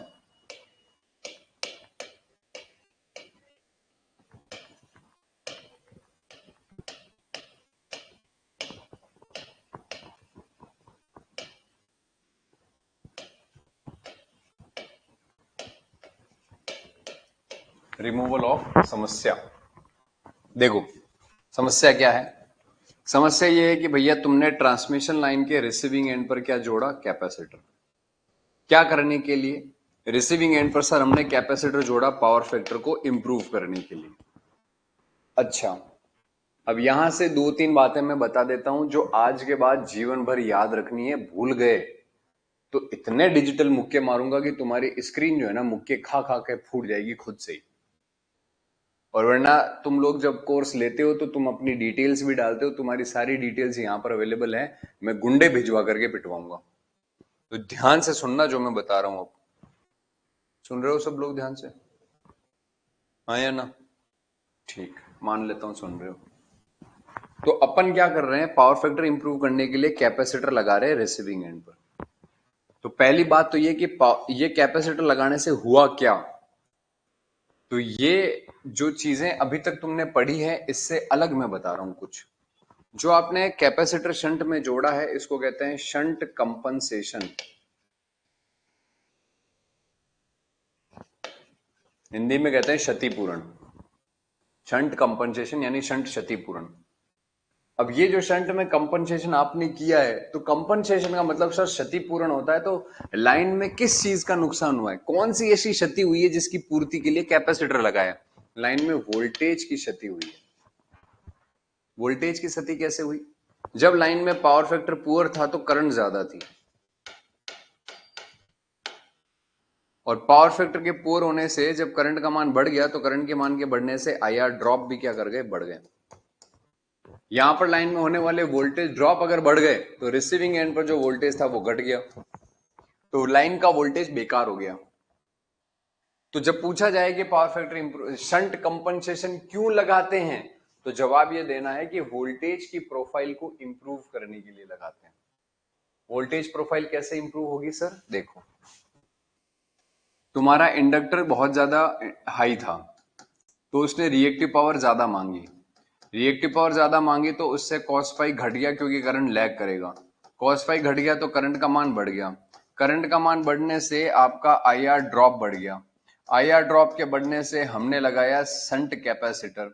हमने जब शंट में कैपेसिटर लगाया तो इसने पावर फैक्टर को बढ़ा दिया। पावर फैक्टर को बढ़ाने से रिएक्टिव पावर की डिमांड कम हो गई। रिएक्टिव पावर की डिमांड कम होने से आईआर ड्रॉप क्या हो गए, सॉरी, रिएक्टिव पावर डिमांड कम हो गई। पावर फैक्टर को, सॉरी, शंट कैपेसिटर लगाया, इसने सिस्टम की रिएक्टिव पावर डिमांड को कम कराया। सिस्टम की रिएक्टिव पावर डिमांड कम होने से करंट का मान घट गया, और करंट का मान घटने से ड्रॉप क्या कर गए, घट गए।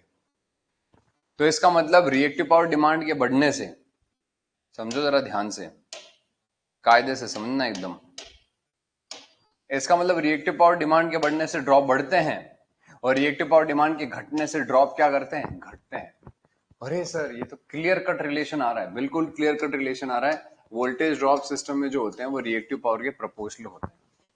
आपके पावर सिस्टम में जो भी ड्रॉप होते हैं वो रिएक्टिव पावर के क्या होते हैं, प्रोपोर्शनल होते हैं। रिएक्टिव पावर डिमांड बढ़ेगी, ड्रॉप बढ़ेगा, सीधी सी बात है। और इसी ड्रॉप को कम करने के लिए, रिएक्टिव पावर डिमांड को कम करना जरूरी है, और इस डिमांड को कम करवाने के लिए शंट में कैपेसिटर लगाया जाता है। तो शंट कैपेसिटर क्या करता है, वोल्टेज की प्रोफाइल को इंप्रूव करता है। इतना सा हमें याद रखना है। ये पूरी कहानी जो समझाई है इसका सार ये है कि shunt capacitor improves voltage profile.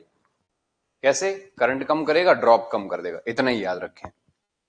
अब सर नुकसान बता रहे थे, उसका क्या मीनिंग है? नुकसान का मतलब यह है कि आपने शंट में क्या जोड़ा है, कैपेसिटर जोड़ा है। आपने शंट में क्या कनेक्ट किया है, कैपेसिटर कनेक्ट किया है। अब आपका ये कैपेसिटर लाइन की वोल्टेज को क्या करेगा, इंप्रूव करेगा। लाइन के वोल्टेज को क्या करेगा, इंप्रूव करेगा। अब लाइन आ गई नो लोड पर, तो नो लोड के ऊपर हमें पता है फेरांटी इफेक्ट होता है। नो लोड के ऊपर हमें पता है कौन सा इफेक्ट होता है, फेरांटी इफेक्ट होता है। और फेरांटी इफेक्ट जो होता है उसके अंदर receiving end voltage already sending end voltage से क्या है, ज्यादा है। और ये कैपेसिटर क्या करेगा, जो लाइन के साथ कनेक्टेड है, भाई कैपेसिटर जुड़ा हुआ है, लोड डिस्कनेक्ट हुआ है ना, लाइन में लोड डिस्कनेक्ट हुआ है, कैपेसिटर तो जुड़ा हुआ है, तो कैपेसिटर कनेक्टेड रहेगा। लाइन में ऑलरेडी कैपेसिटिव इफेक्ट की वजह से receiving end voltage sending end voltage से ज्यादा है। ये चीज मैं आगे प्रूव करूंगा, फ्यूचर में मैं साबित करूंगा इस चीज को, चिंता मत करो। तो ये कैपेसिटर क्या करेगा, रिसीविंग एंड वोल्टेज को और बढ़ा देगा। काम अभी अभी सीखा ना, क्या करता है कैपेसिटर, रिसीविंग एंड वोल्टेज को इंप्रूव करता है, वोल्टेज प्रोफाइल इंप्रूव करता है। रिसीविंग एंड वोल्टेज और बढ़ गया तो फेरांटी इफेक्ट और ज्यादा बढ़ गया, और फेरांटी इफेक्ट और ज्यादा बढ़ गया तो इससे होने वाले नुकसान भी और ज्यादा बढ़ जाएंगे।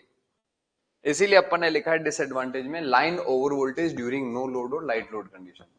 नो लोड और लाइट लोड यानी कि निर्भार और हल्के भार की उपस्थिति के अंदर लाइन का जो वोल्टेज होता है वो इंप्रूव कर जाता है काफी ज्यादा, और इतने ज्यादा वोल्टेज के इंप्रूव होने से हमें बहुत ज्यादा नुकसान का सामना करना पड़ता है, बहुत ज्यादा नुकसान का सामना करना पड़ता है।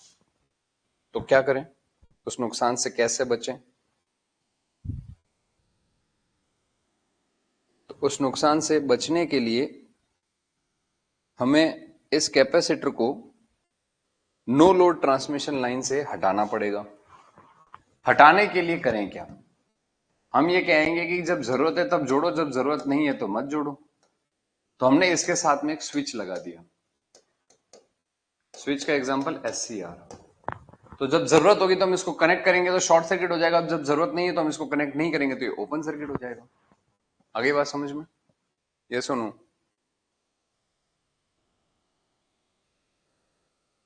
क्लियर है सबको?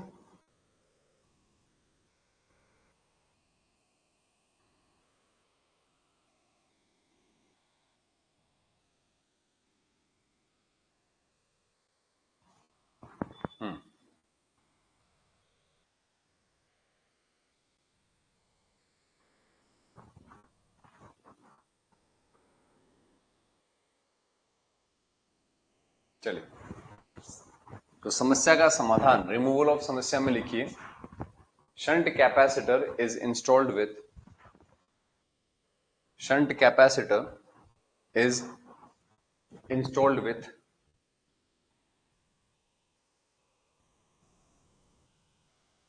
switching devices. Shunt capacitor is installed with switching devices.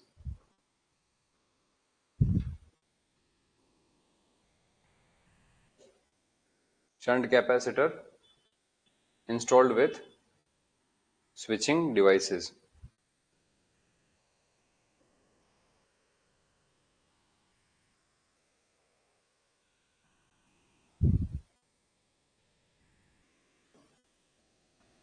Installed with switching devices. तो स्विचिंग डिवाइसेस के साथ कनेक्ट करेंगे तो जब नो लोड पे लाइन जाएगी तो स्विच को ओपन करके उस कैपेसिटर को डिस्कनेक्ट कर देंगे, और जब फुल लोड पे होगी तो उस कैपेसिटर उस स्विच को क्लोज करके और अपन कैपेसिटर को कनेक्ट कर देंगे। खत्म हो गई बात। अगला हेडिंग लगाइए synchronous condenser method. Synchronous condenser method.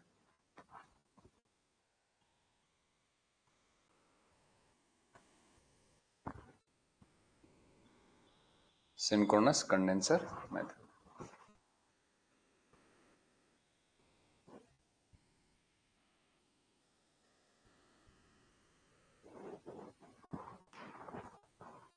Synchronous condenser method. इसमें क्या है?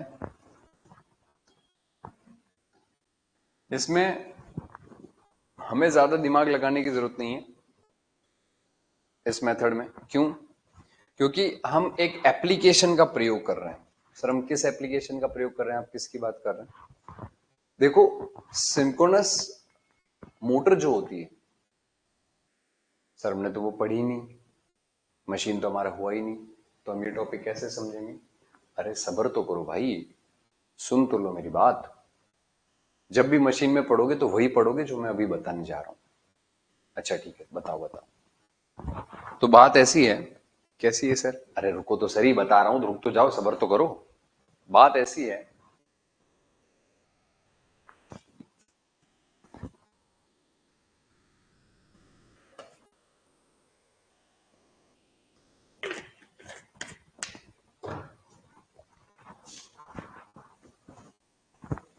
यहां देखो, एक होती है सिंक्रोनस मोटर। अच्छा सर, एक होती है सिंक्रोनस मोटर, एक होता है सिंक्रोनस जनरेटर। ब्याह नहीं कराना है, ध्यान से सुनो। एक होती है सिंक्रोनस मोटर, उस सिंक्रोनस मोटर को सबसे पहले तो हम करेंगे नो लोड पर प्रचालित। यानी उस पर कभी कोई लोड कनेक्ट नहीं किया जाएगा। अच्छा, तो यहां पर आप देख रहे हो इस डायग्राम के अंदर ये सिंक्रोनस मोटर को स्टार्ट करने वाली स्टार्टिंग मोटर है। फिर ये स्टार्टिंग मोटर क्यों लगाते हैं?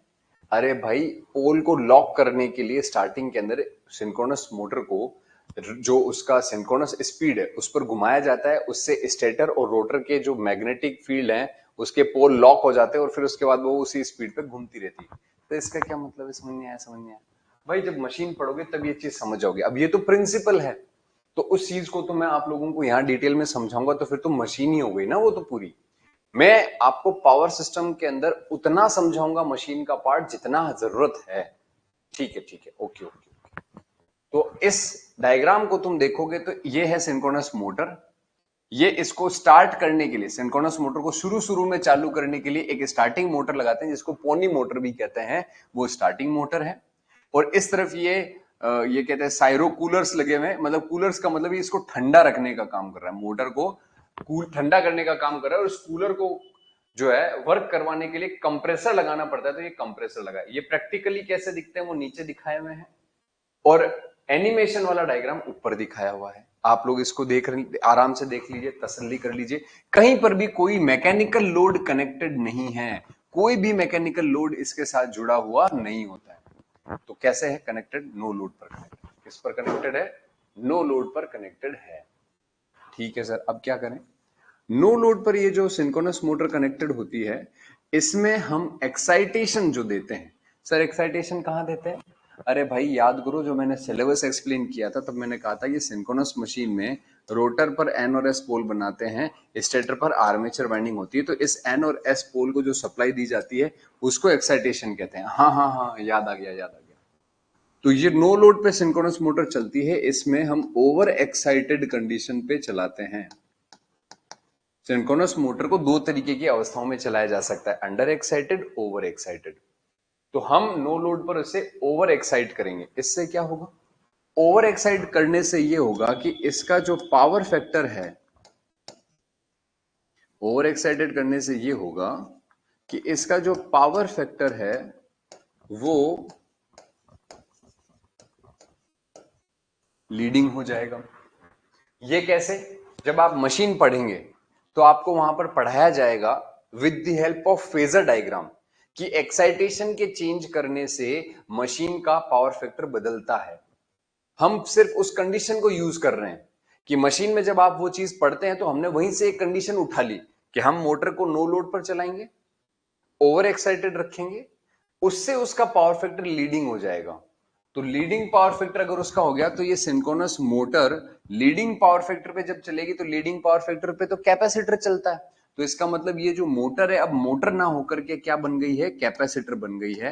इसीलिए हम इसको बोल देते हैं सिंक्रोनस कंडेंसर। Synchronous condenser. और सिंक्रोनस कंडेंसर बन गया तो ये सिंक्रोनस कंडेंसर क्या करेगा? डिलीवर करेगा। क्या करेगा? Deliver lagging VAR। इसका क्या मतलब है सर? VAR का मतलब क्या है सर? ये तो रिएक्टिव पावर का यूनिट है, तो इसका मतलब रिएक्टिव पावर डिलीवर करेगा। लैगिंग VAR का मतलब क्या? भाई कैपेसिटर है, कैपेसिटर किसको सप्लाई करेगा सर? इंडक्टर को।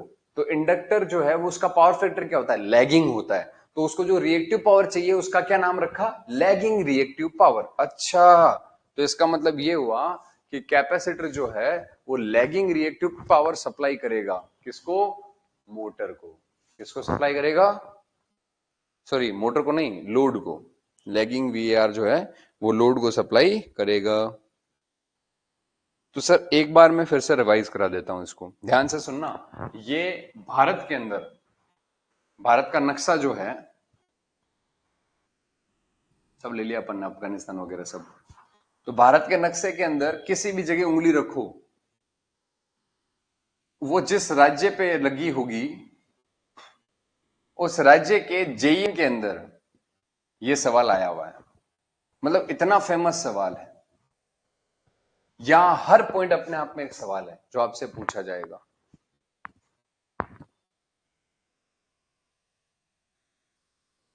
क्या पूछा जाएगा?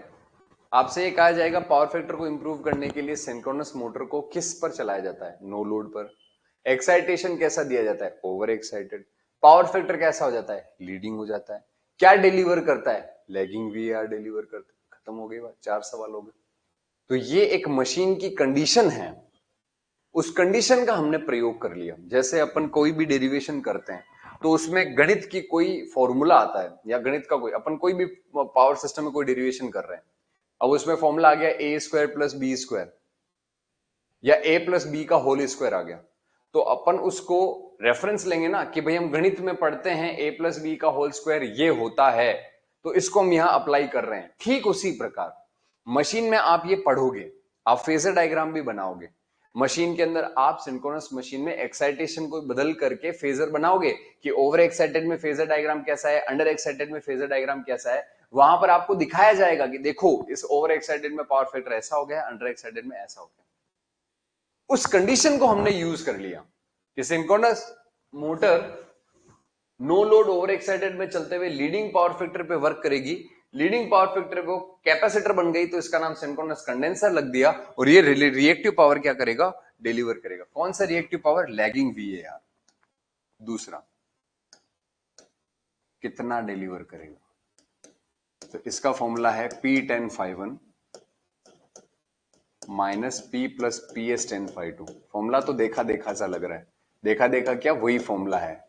तो नया क्या है इसमें, नया सिर्फ इतना सा है,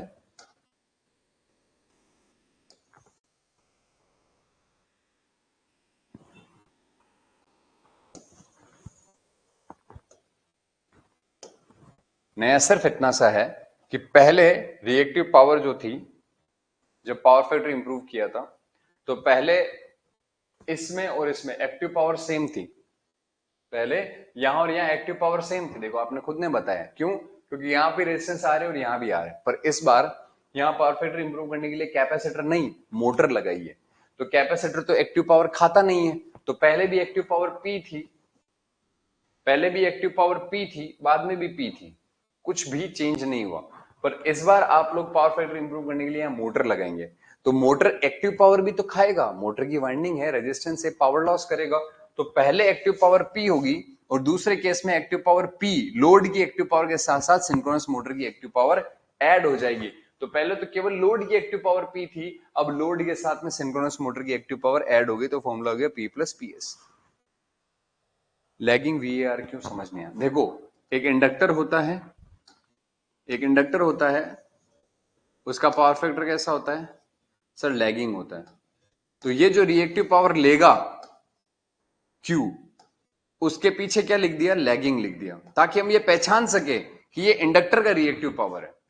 अगर अपन लीडिंग लिख देते तो अपन पहचान लेते कि ये कैपेसिटर का रिएक्टिव पावर है। तो इंडक्टर जो है लैगिंग पावर फैक्टर पे वर्क करता है, तो वो कौन सी रिएक्टिव पावर खाएगा, ये लैगिंग रिएक्टिव पावर खाएगा। तो कैपेसिटर वही तो डिलीवर करेगा जो उसको चाहिए, उसको लैगिंग रिएक्टिव पावर चाहिए, तो ये डिलीवर क्या करेगा, लैगिंग वीएआर डिलीवर कर देगा। समझ गए था बोल। और तीसरा पॉइंट, ये बहुत कॉस्टली होती है, कॉस्टली होती है, hence used up to use for load greater than 500 MVA 500 kVA sorry, ये महंगी होती है, इसलिए इसको 500 kVA से बड़े लोड के लिए ही यूज किया जाता है। इससे छोटे लोड के लिए इसको यूज नहीं किया जाएगा, बिल्कुल भी यूज नहीं किया जाएगा। समझ गए, यस और नो। नेक्स्ट, तीसरा method,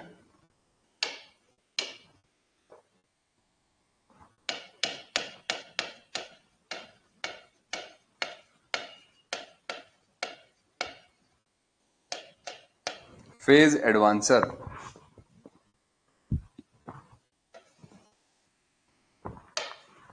phase advancer sir, inductor, inductor तो लीडिंग पावर फैक्टर खाता है ना, पागल है क्या, इंडक्टर का पावर फैक्टर तो लैगिंग होता है ना, क्या बात कर रहा है, होश में तो हो।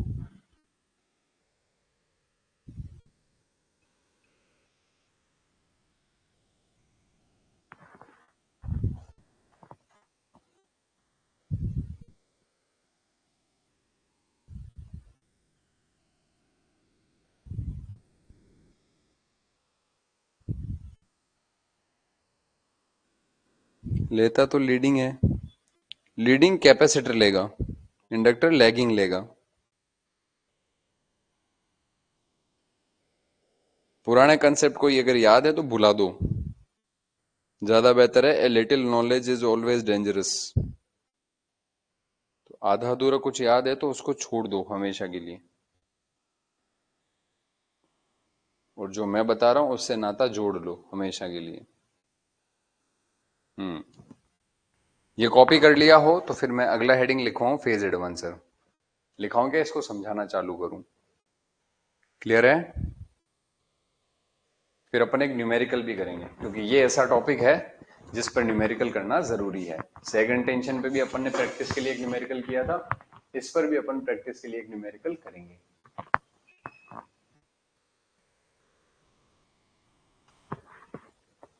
ओके, कॉपी कर लिया हो तो बताओ, इत्तला करो।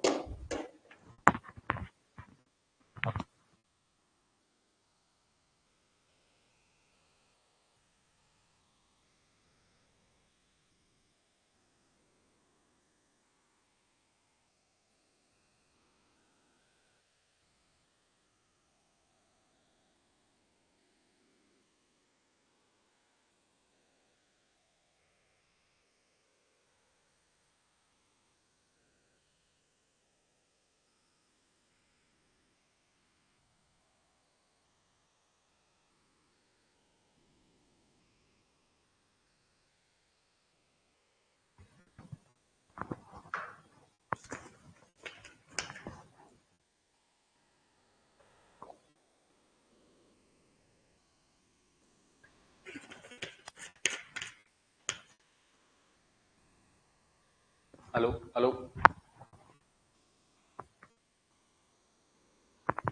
अगले टॉपिक पे चलते हैं, फेज एडवांसर। किताबों में दादा ये टॉपिक बहुत मुश्किल से समझ में आता है, और ये भी मशीन से जुड़ा हुआ है, तो इसको भी अपन मशीन का कंसेप्ट लेते हुए समझने की कोशिश करेंगे। और आई नो आप सबको अच्छे से समझ में आ जाएगा, चिंता मत करो। करना क्या है,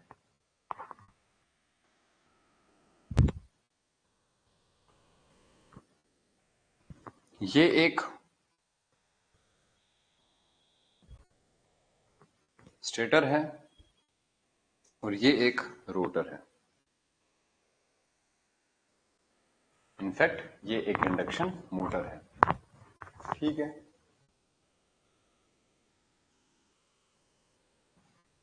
क्या करें इस इंडक्शन मोटर का? इस इंडक्शन मोटर में स्टेटर पे सप्लाई दी जाती है,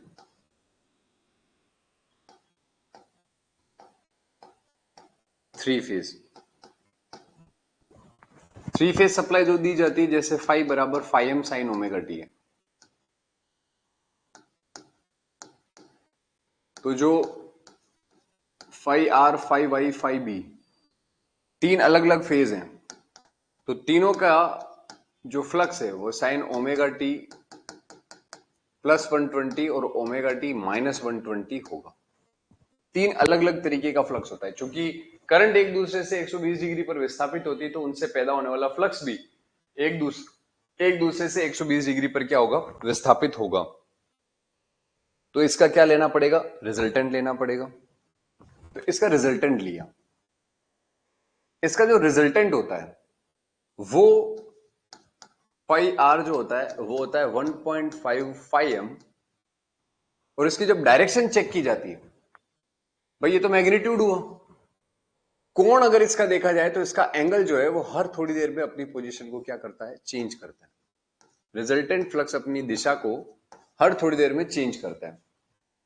ऐसा कैलकुलेशन में पाया गया कि थ्री फेज सिस्टम में जो थ्री फेज फ्लक्स पैदा होता है उसका रिजल्टेंट उसके मैक्सिमम वैल्यू का 1.5 गुना, और उसकी दिशा समय के साथ लगातार बदलती रहती है स्पेस में। तो इसका मतलब कभी यहां तो कभी यहां, कभी यहां तो कभी यहां, तो कभी यहां तो कभी यहां, तो कभी यहां तो कभी यहां, लगातार ये जो फ्लक्स है वो स्टेटर में घूमता रहता है। और आपको अच्छे से पता होगा, इतना तो सबको याद है, इस स्पीड का वैल्यू होता है 120 f upon P. 120 f upon P. ये घूमता रहा है, फिरता रहा दर बदर, मिलता नहीं तेरा निशान, होके जुदा कब में जिया। ऐसे करके ये गाना गाता रहता है, ए हे करता करता ये घूमता रहता है बेचारा। इसको मिलना है इस रोटर से। क्यों मिलना है, क्यों जरूरत है इसको रोटर से मिलने की?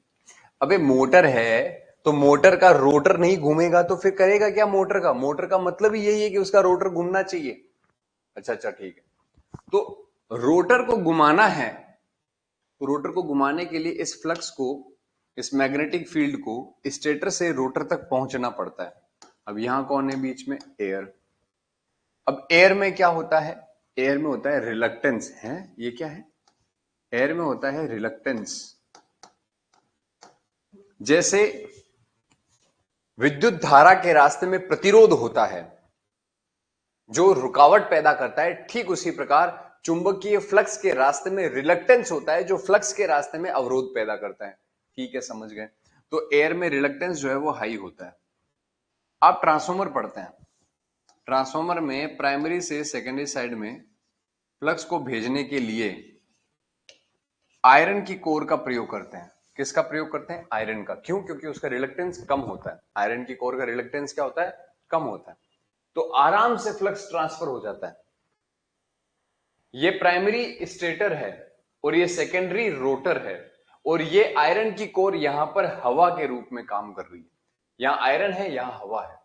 इसका रिलक्टेंस जो है आयरन की कोर का कम होता है, इसीलिए यहां पर फ्लक्स आसानी से चला जाता है, जबकि यहां एयर के अंदर रिलक्टेंस ज्यादा होता है, तो फ्लक्स यहां से यहां पर पहुंचने में बहुत ही ज्यादा स्ट्रगल करता है, बहुत ज्यादा मेहनत लगती है। स्ट्रगल का मतलब क्या? स्ट्रगल का मतलब यह है कि यहां पर कम फ्लक्स पैदा करोगे तब भी चला जाएगा। मैग्नेटिक फील्ड जो है उसकी स्ट्रेंथ फ्लक्स से देखी जाती है। यहां फ्लक्स कम है तो यहां पर जो है आपका फ्लक्स, कम फ्लक्स भी ट्रांसफर हो जाता है क्योंकि आयरन की कोर उसको ले जाती है, ट्रेवल करने में उसको दिक्कत नहीं होती। पर यहां हवा है, हवा है तो स्टेटर से रोटर तक फ्लक्स को लिंक करने के लिए, स्टेटर से रोटर को फ्लक्स लिंक करने के लिए यहां पर स्टेटर साइड में जो मैग्नेटिक फील्ड बनाया जाता है वो बहुत ही ज्यादा स्ट्रांग बनाना पड़ता है। जो मैग्नेटिक फील्ड बनाया जाता है वो क्या बनाना पड़ता है? बहुत ही ज्यादा स्ट्रांग बनाना पड़ता है। अब इस स्ट्रांग मैग्नेटिक फील्ड की वजह से क्या होता है? इस स्ट्रांग मैग्नेटिक फील्ड की वजह से इनपुट साइड में जो करंट ली गई है इसका पावर फैक्टर पुअर हो जाता है। क्यों सर? क्यों क्यों क्यों क्यों क्यों क्यों? फ्लक्स कैसे बनेगा रे बाबा? सर फ्लक्स तो मैग्नेटिक फील्ड से बनता है। मैग्नेटिक फील्ड किसकी वजह से बनता है? सर इंडक्टेंस की वजह से बनता है। तो अगर आपका फ्लक्स बहुत ज्यादा स्ट्रांग बन रहा है तो इसका मतलब यहां स्टेटर से जो पावर ले रहा है, ये स्टेटर जो पावर खींच रहा है, इंडक्टिव इफेक्ट की वजह से एक्टिव पावर खींचेगा कि रिएक्टिव पावर खींचेगा? सर ये तो रिएक्टिव पावर खींचेगा। मैग्नेटिक फील्ड पैदा करने के लिए रिएक्टिव पावर खींचना पड़ेगा सिस्टम को, और चूंकि बहुत स्ट्रांग मैग्नेटिक फील्ड बनाना है तो बहुत ही स्ट्रांग मैग्नेटिक पावर ये खींचेगा, और बहुत स्ट्रांग मैग्नेटिक पावर खींचेगा तो इसका रिएक्टिव पावर डिमांड बढ़ जाएगा। और मैंने अभी सिखाया था रिएक्टिव पावर डिमांड कब बढ़ेगा? रिएक्टिव पावर डिमांड जब बढ़ेगा तो पावर फैक्टर क्या करेगा? पुअर हो जाएगा। तो इस स्टेटर का पावर फैक्टर पुअर हो गया, और यही वजह है कि इंडक्शन मोटर का पावर फैक्टर पुअर होता है और ट्रांसफार्मर का अच्छा होता है। क्यों? क्योंकि यहां आयरन का कोर है। तो ट्रांसफार्मर का पावर फैक्टर तो अच्छा, पर इंडक्शन मोटर का पावर फैक्टर बुरा। अब करना क्या है सर? करें क्या? जब यहां पर स्टेटर पे फ्लक्स लिंक करता है, अब चूंकि मैं आप लोगों को आधी कहानी तो सिखा ही चुका हूं, तो मैं थोड़ी सी कहानी और बता देता हूं ताकि आप इंडक्शन मोटर को चालू तो करो। अभी मोटर चालू ही नहीं हुई है, हालांकि मुझे जितना समझाना था वो हो गया, बट फिर भी मैं इस कहानी को पूरा कर देता हूं, अंजाम दे देता हूं इसको, कि जब यहां पर फ्लक्स जुड़ेगा, बहुत स्ट्रॉन्ग फ्लक्स बनाया अपन ने, पावर फैक्टर पुअर हो गया पर स्ट्रॉन्ग फ्लक्स बन गया, तो वो फ्लक्स जुड़ेगा किससे? रोटर की वाइंडिंग से। इस रोटर की वाइंडिंग से फ्लक्स जब जुड़ेगा तो चुंबकीय फ्लक्स जब कुंडली से लिंक होगा तो उसमें ईएमएफ बनाएगा। फैराडे भैया क्या कहते हैं? कुंडली को चुंबक के पास ले जाओ, चुंबक को कुंडली के पास ले जाओ, ईएमएफ पैदा हो जाएगा। तो ये जो फ्लक्स है, चूंकि हमने एसी करंट दिया है तो फ्लक्स समय के साथ बदल रहा है, तो फ्लक्स का परिमाण बदल रहा है, तो कुंडली जो है उससे लिंक होने वाला फ्लक्स समय के साथ बदलता है, तो इसमें ईएमएफ बनता है। इस कुंडली को शॉर्ट सर्किट करके रखते हैं। तो जैसे शॉर्ट सर्किट करके रखेंगे ईएमएफ पैदा होते ही करंट बहना चालू हो जाएगी, और जैसे ही करंट बहना चालू होगी लेंज भैया जाग जाएंगे। लेंज भैया कहेंगे अरे करंट, तू अपनी उत्पत्ति के कारण का विरोध कर, तुझे जिसने पैदा किया है उसका विरोध कर। भड़काता है इसको, बहुत भड़काता है। तो करंट कहता है ईएमएफ को कि मैं तेरा विरोध करता हूं, तूने मुझे पैदा किया है। तो ईएमएफ कहता है भाई मेरे को तो खुद को इस फ्लक्स ने पैदा किया है, तो तू फ्लक्स का विरोध कर।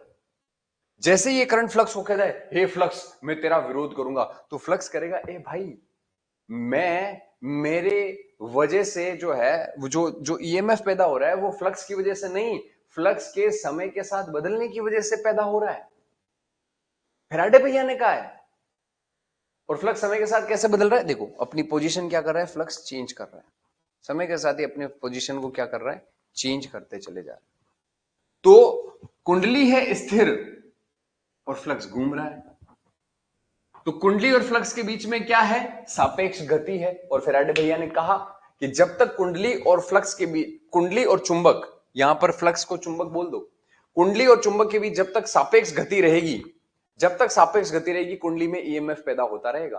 तो यहां कुंडली स्थिर है, फ्लक्स इसके चारों ओर घूम रहा है, सापेक्ष गति है, इसमें ईएमएफ पैदा होता रहेगा। और जब तक ईएमएफ पैदा होता रहेगा करंट पैदा होता रहेगा। तो करंट को पता चला अच्छा मेरी उत्पत्ति का कारण ये घूमता हुआ फ्लक्स है, मैं इस उत्पत्ति के कारण का विरोध करता हूं, और मैं अब हमारे बीच जो सापेक्ष गति है जिसकी वजह से ईएमएफ की उत्पत्ति हुई है, इस सापेक्ष गति को जीरो कर दूंगा।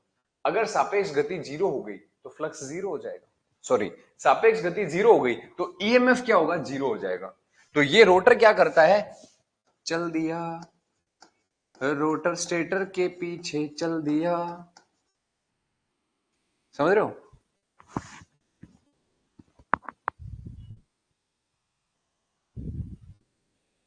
तो ये जो है लगातार इसके पीछे भागम भाग करता रहता है। तो ये घूम रहा है इस स्पीड से, ये भी रोटर जो है वो घूमना चालू करता है एनआर से, ये एनएस से घूम रहा है, ये एनआर से घूमता है। घूम करके ये रोटर, ये स्टेटर का फ्लक्स भाग रहा था, ये रोटर पीछे से आया, तेज तेज तेज चलते या पकड़ लिया, थापा मार दिया इसको। जैसे इसने इसको पकड़ा, जैसे इसने इसको पकड़ा, इसने इसको जकड़ा, ये दोनों का गति जब सेम हो गया, सेम हो गया, तो इस ईएमएफ की उत्पत्ति हुई नहीं। क्यों, क्योंकि सापेक्ष गति नहीं तो ईएमएफ नहीं, ईएमएफ नहीं तो करंट नहीं, करंट जीरो हो गई। करंट ने अपनी उत्पत्ति का कारण का विरोध कर दिया, तो करंट को लगा कि अब मैं जीरो हो गया हूं तो मुझे घूमने की कोई जरूरत नहीं है। क्यों, क्योंकि उत्पत्ति का कारण का विरोध हो चुका है, अब घूमने का कोई काम नहीं है, ये घूमना बंद कर देता है। ये तो घूम ही रहा, ये चल ही रहा है स्टेटर, ये जैसे इसको छूता है इसको लगता है बस करंट जीरो हो गई, ये पीछे गिरता है। ये स्पीड जैसी इसकी स्लो होती है, अरे ये तो आगे भाग गया, और जैसे वो आगे भागता है ईएमएफ वापस आ जाता है, करंट वापस आ जाता है, वो फिर भागता है, पकड़ता है, फिर भागता है, स्पीड एनएस के बराबर होती है, ईएमएफ जीरो होता है, करंट जीरो होता है, तो ये फिर धीरे होता है, ये फिर आगे निकल जाता है। तो स्टेटर तो लगातार उसी स्पीड से घूम रहा है, रोटर उसको पकड़ता है फिर छोड़ देता है, फिर पकड़ता है फिर छोड़ देता है। तो रोटर को एहसास हो जाता है कि अपने जीवन काल में मैं कभी भी उसको पकड़ के नहीं रख पाऊंगा, तो वो उसके पीछे पीछे लगातार एक फिक्स स्पीड से घूमता रहता है। इसीलिए इंडक्शन मोटर सेल्फ स्टार्टिंग होती है और ये अपने आप से चालू हो जाती है और घूमती रहती है, फिर चलती रहती है। अब सर पावर सिस्टम का इसमें क्या रोल है, पावर सिस्टम का इसमें ये रोल है कि स्टेटर को रोटर तक इस फ्लक्स को पहुंचाने के लिए पावर फैक्टर को पुअर करना पड़ता है, और ये पावर सिस्टम को गवारा नहीं है, बिल्कुल मंजूर नहीं है। पावर फैक्टर ऐसे कैसे पुअर कर दोगे यार तुम। तो इंडक्शन मोटर का पावर फैक्टर पुअर होता है तो इसको सुधारना पड़ेगा, सुधारना पड़ेगा। तो हम क्या करेंगे, हम ये कहते हैं कि हम क्या करना क्या है, हम पावर सिस्टम वाले ये कहते हैं मशीन वालों को कि बताओ तुम्हें चाहिए क्या। तो मशीन वाले कहते हैं कि हमें हमारे रोटर में एक करंट चाहिए जिसकी वजह से वो ये घूमे, ये इसको उत्पत्ति के कारण का विरोध करे। तो हमने कहा ठीक है हो जाएगा, तुम स्टेटर से फ्लक्स मत भेजो, हम देख लेंगे। तो हमने कहा अभी करोगे कैसे, तो हमने कहा एक काम करो, इस रोटर के सर्किट में डायरेक्ट कनेक्शन कर दो, इस रोटर के सर्किट में डायरेक्ट कनेक्शन कर दो। किसका, एक जनरेटर का, एसी सोर्स जोड़ दिया जाएगा। इस रोटर के सर्किट से एक डायरेक्ट एसी सोर्स जोड़ दिया जाएगा, जो इसको सप्लाई देगा, वही सप्लाई जो यहां पैदा हुई है। यह कैसे संभव है? संभव है। इंडक्शन मोटर दो तरीके की होती है। इंडक्शन मोटर दो तरीके की होती है। पहली होती है स्लिप रिंग इंडक्शन मोटर और दूसरी होती है squirrel cage induction motor. Slip ring induction motor के अंदर रोटर के सर्किट के साथ एक्सटर्नली कुछ भी जोड़ा जा सकता है। स्क्वायरल केज के अंदर रोटर पैक होता है, उसके नेटवर्क में कुछ भी आप चाह करके नहीं जोड़ सकते। स्लिप रिंग इंडक्शन मोटर में स्लिप रिंग की सहायता से बाहर से कुछ भी जोड़ा जा सकता है इलेक्ट्रिकली। तो हमने कहा कि तुझे क्या चाहिए? इसने कहा मुझे करंट चाहिए। हु बहू उतने ही मैग्नीट्यूड की, उतनी ही फ्रीक्वेंसी की करंट हम रोटर को दे देते हैं यहां से। रोटर को लगता है कि सप्लाई यहां से आई है, सप्लाई जबकि हमने दी है। हम इसको सप्लाई देंगे, इसको लगेगा यहां से आई है, तो ये रोटर तो इसका पीछा करने के लिए भागने लगेगा।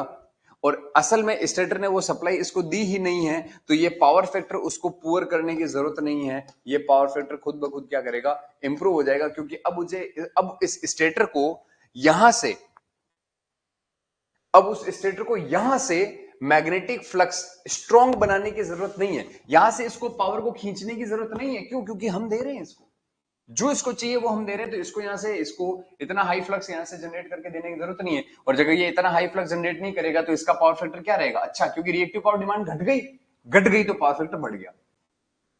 अब तुम कहोगे कि एक इतने से पावर फैक्टर को इंप्रूव करने के लिए एसी सोर्स लगाया, ये एसी सोर्स है कौन? ये एसी सोर्स है असल में एक जनरेटर। कौन है? जनरेटर। जोर से बोलो, जोर से बोलो, कौन है ये?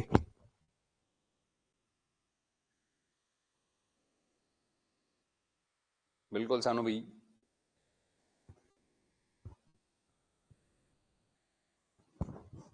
अरे बोलो भैया जोर से।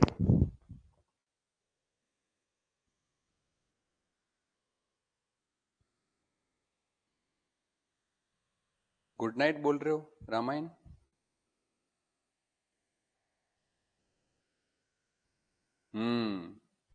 ये जीएन गुड नाइट बोल रहे हो, मैं ब्लॉक कर दूंगा जो लोग गुड नाइट बोल रहे हैं।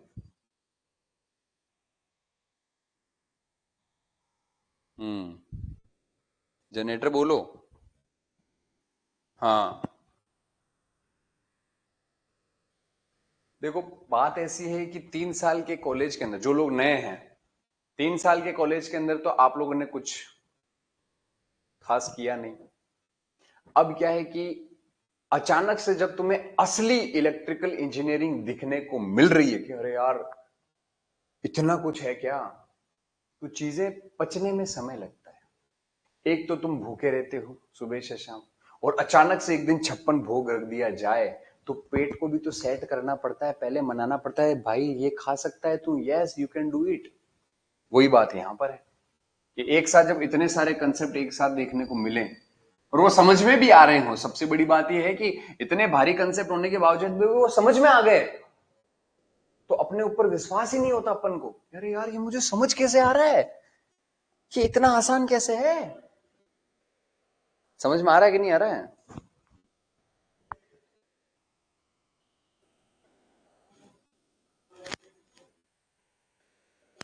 हम्म। तो हुआ ये एसी सोर्स एक जनरेटर होता है। अब तुम कहोगे कि एक मोटर के पावर फैक्टर को इंप्रूव करने के लिए जनरेटर लगाया है, तो ये मोटर तो बहुत बड़ी होगी। यस, ये जो मोटर होती है ये 200 हॉर्स पावर से बड़ी होती है। कितनी? 200 हॉर्स पावर से बड़ी होती है। तो फेज एडवांसर जो होता है, इसके अंदर अपन ये डिस्कस करेंगे कि इंडक्शन मोटर का, हम ये डिस्कस करेंगे कि इंडक्शन मोटर का जो होता है वो स्टेटर साइड, अच्छा मैं लिखवा ही देता हूं, अब तक जो मैंने समझाया वो मैं लिखवा देता हूं। Induction motor stator winding, induction motor stator winding draws, induction motor stator winding draws, induction motor stator winding draws highly exciting current draws highly exciting current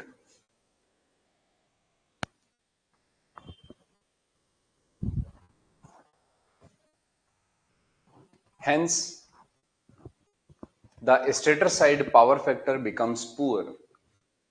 Hence the stator side power factor becomes poor. The stator side power factor becomes poor.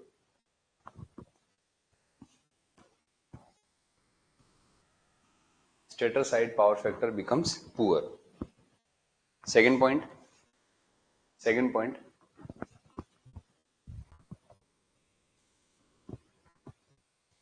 To improve the power factor, to improve the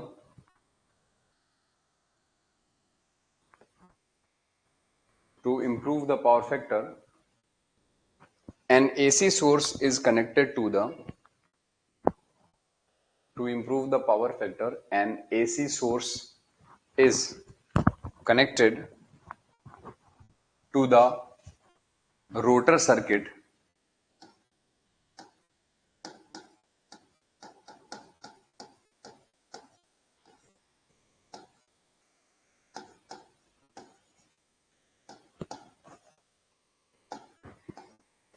An AC source is connected to the rotor circuit via slip ring.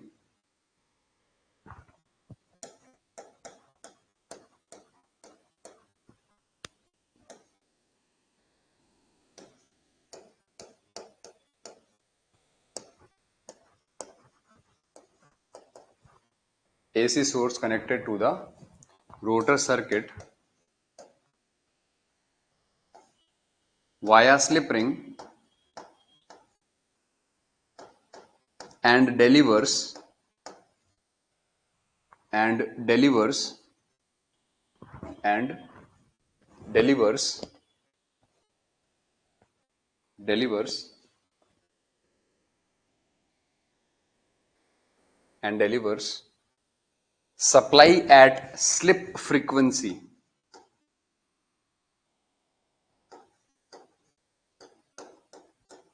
Deliver, ऐसे लिख लो, deliver exciting VAR at slip frequency. मतलब अपन rotor को जो reactive power चाहिए वो उसको direct connect करेंगे with the help of slip ring. Slip ring के थ्रू हम उसको डायरेक्ट अटैच कर देते हैं. तो delivers exciting VAR at slip frequency to the rotor circuit. तो जो अपन जनरेटर कनेक्ट कर रहे हैं यहां पर, इसके अंदर देखो, यहां पर ये जो रोटर के साथ अपन ने जनरेटर कनेक्ट किया है, इस जनरेटर ने इस रोटर को सप्लाई दी हूबहू वैसी ही जो स्टेटर के साइड से इसके अंदर इंड्यूस हो सकती थी.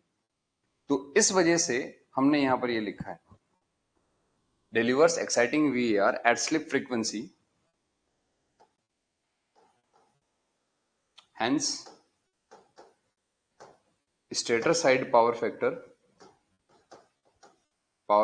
improves. Hence stator side power factor improves. तो हम बेसिकली कर क्या रहे हैं? हम बेसिकली बेवकूफ बना रहे हैं. किसको? रोटर को. रोटर को ऐसा लगेगा कि सप्लाई स्टेटर से आ रही है, भागता रहेगा इसके पीछे, जबकि सप्लाई हम दे रहे हैं इसको. तो बस रोटर को बेवकूफ बनाने का काम किया. बट एक मोटर के पावर फैक्टर को इंप्रूव करने के लिए आपने जनरेटर लगाया है, तो इसका मतलब मोटर जो है वो छोटी मोटी मोटर नहीं होगी. तो ये जो मोटर होती है ये 200 हॉर्स पावर से बड़ी मोटर होती है. ठीक है. तो ये किसके लिए यूज किया जाता है? सेकंड पॉइंट लिख लीजिए. It is economical for motor. It is economical for motor greater than 200 horsepower. It is economical for motor greater than 200 horsepower. Economical for motor greater than 200 horsepower. Economical for motor greater than 200 horsepower. समझ में आ गई बात? यहां पर आपका power factor improvement खत्म होता है और इसी के साथ आपका हेडिंग नंबर कौन सा? 8 जो अपन पढ़ रहे थे, 9, हेडिंग नंबर 9 जो है वो हमारा खत्म हो जाता है. तो हमने अब तक की क्लास में ट्रांसमिशन का पूरा मैकेनिकल डिजाइन पढ़ लिया, डिस्ट्रीब्यूशन का पूरा मैकेनिकल डिजाइन पढ़ लिया, एक पावर सिस्टम को दूसरे पावर सिस्टम से कैसे इंटरकनेक्ट करना है वो सारा का सारा हम सीख चुके हैं। और इस पूरे सिस्टम में सबसे important parameter power factor improvement है, उसको भी डिस्कस कर चुके हैं। कल से हम क्या चालू करने वाले हैं, ओवरहेड का कंप्लीट डिजाइन हमने देख लिया, अब हम अंडरग्राउंड का डिजाइन देखेंगे। तो कल से हम स्टार्ट करने वाले हैं अंडरग्राउंड सिस्टम, जिसके अंदर अपन अंडरग्राउंड का डिजाइन पढ़ेंगे। फिर अब मैंने आपको सिलेबस के दौरान क्या बताया था, मैकेनिकल डिजाइन पढ़नी है ओवरहेड और अंडरग्राउंड की, और फिर इलेक्ट्रिकल डिजाइन भी तो पढ़नी है। मैंने सीक्वेंस सारा आप लोगों को सिखा रखा है कि वोल्टेज बढ़ाना है, सिस्टम डिसाइड करना है, वो सब आपने सीख लिया है। वो सारा सीक्वेंस में 2-3 बार बता चुका हूं क्लास में। अब आगे क्या करना है वो बता रहा हूं कि ओवरहेड सिस्टम की मैकेनिकल डिजाइन कंप्लीट, अब अंडरग्राउंड सिस्टम की मैकेनिकल डिजाइन डिस्कस करेंगे कल की क्लास से। आगे बात समझ में? आज के लिए इतना ही। Have a nice day. अच्छा, रिएक्टिव पावर वाला बता दीजिए। शुभम शुभम ने एक सवाल पूछा था कि रिएक्टिव पावर का क्या सिग्निफिकेंस है। रिएक्टिव पावर, शुभम, अभी अभी मैंने एक एग्जांपल बताया है, इसको तुम अगर गौर से समझते तो तुम्हें शायद रिएक्टिव पावर का सिग्निफिकेंस समझ में आता। अगर रिएक्टिव पावर नहीं होती तो क्या ये मोटर चलती? अगर रिएक्टिव पावर नहीं होती तो क्या ये मोटर चलती? नहीं। क्यों? क्योंकि रिएक्टिव पावर ने ही तो फ्लक्स पैदा किया है जो घूम रहा है, और इसी फ्लक्स का पीछा करने के लिए तो रोटर घूम रहा है। तो रिएक्टिव पावर नहीं होती तो मोटर नहीं चलती, रिएक्टिव पावर नहीं होती तो जनरेटर पावर पैदा नहीं करता। इसका मतलब एक्टिव पावर का अस्तित्व ही रिएक्टिव पावर से है।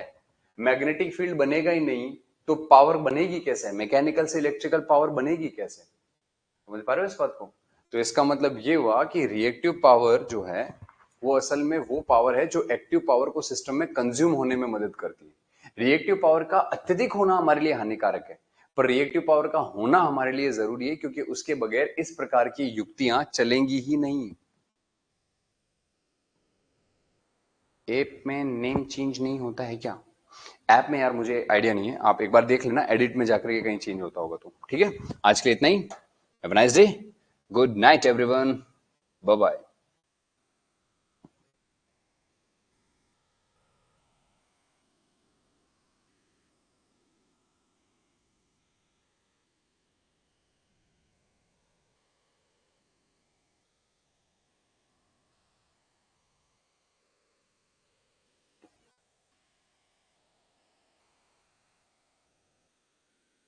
Good night, good night everyone.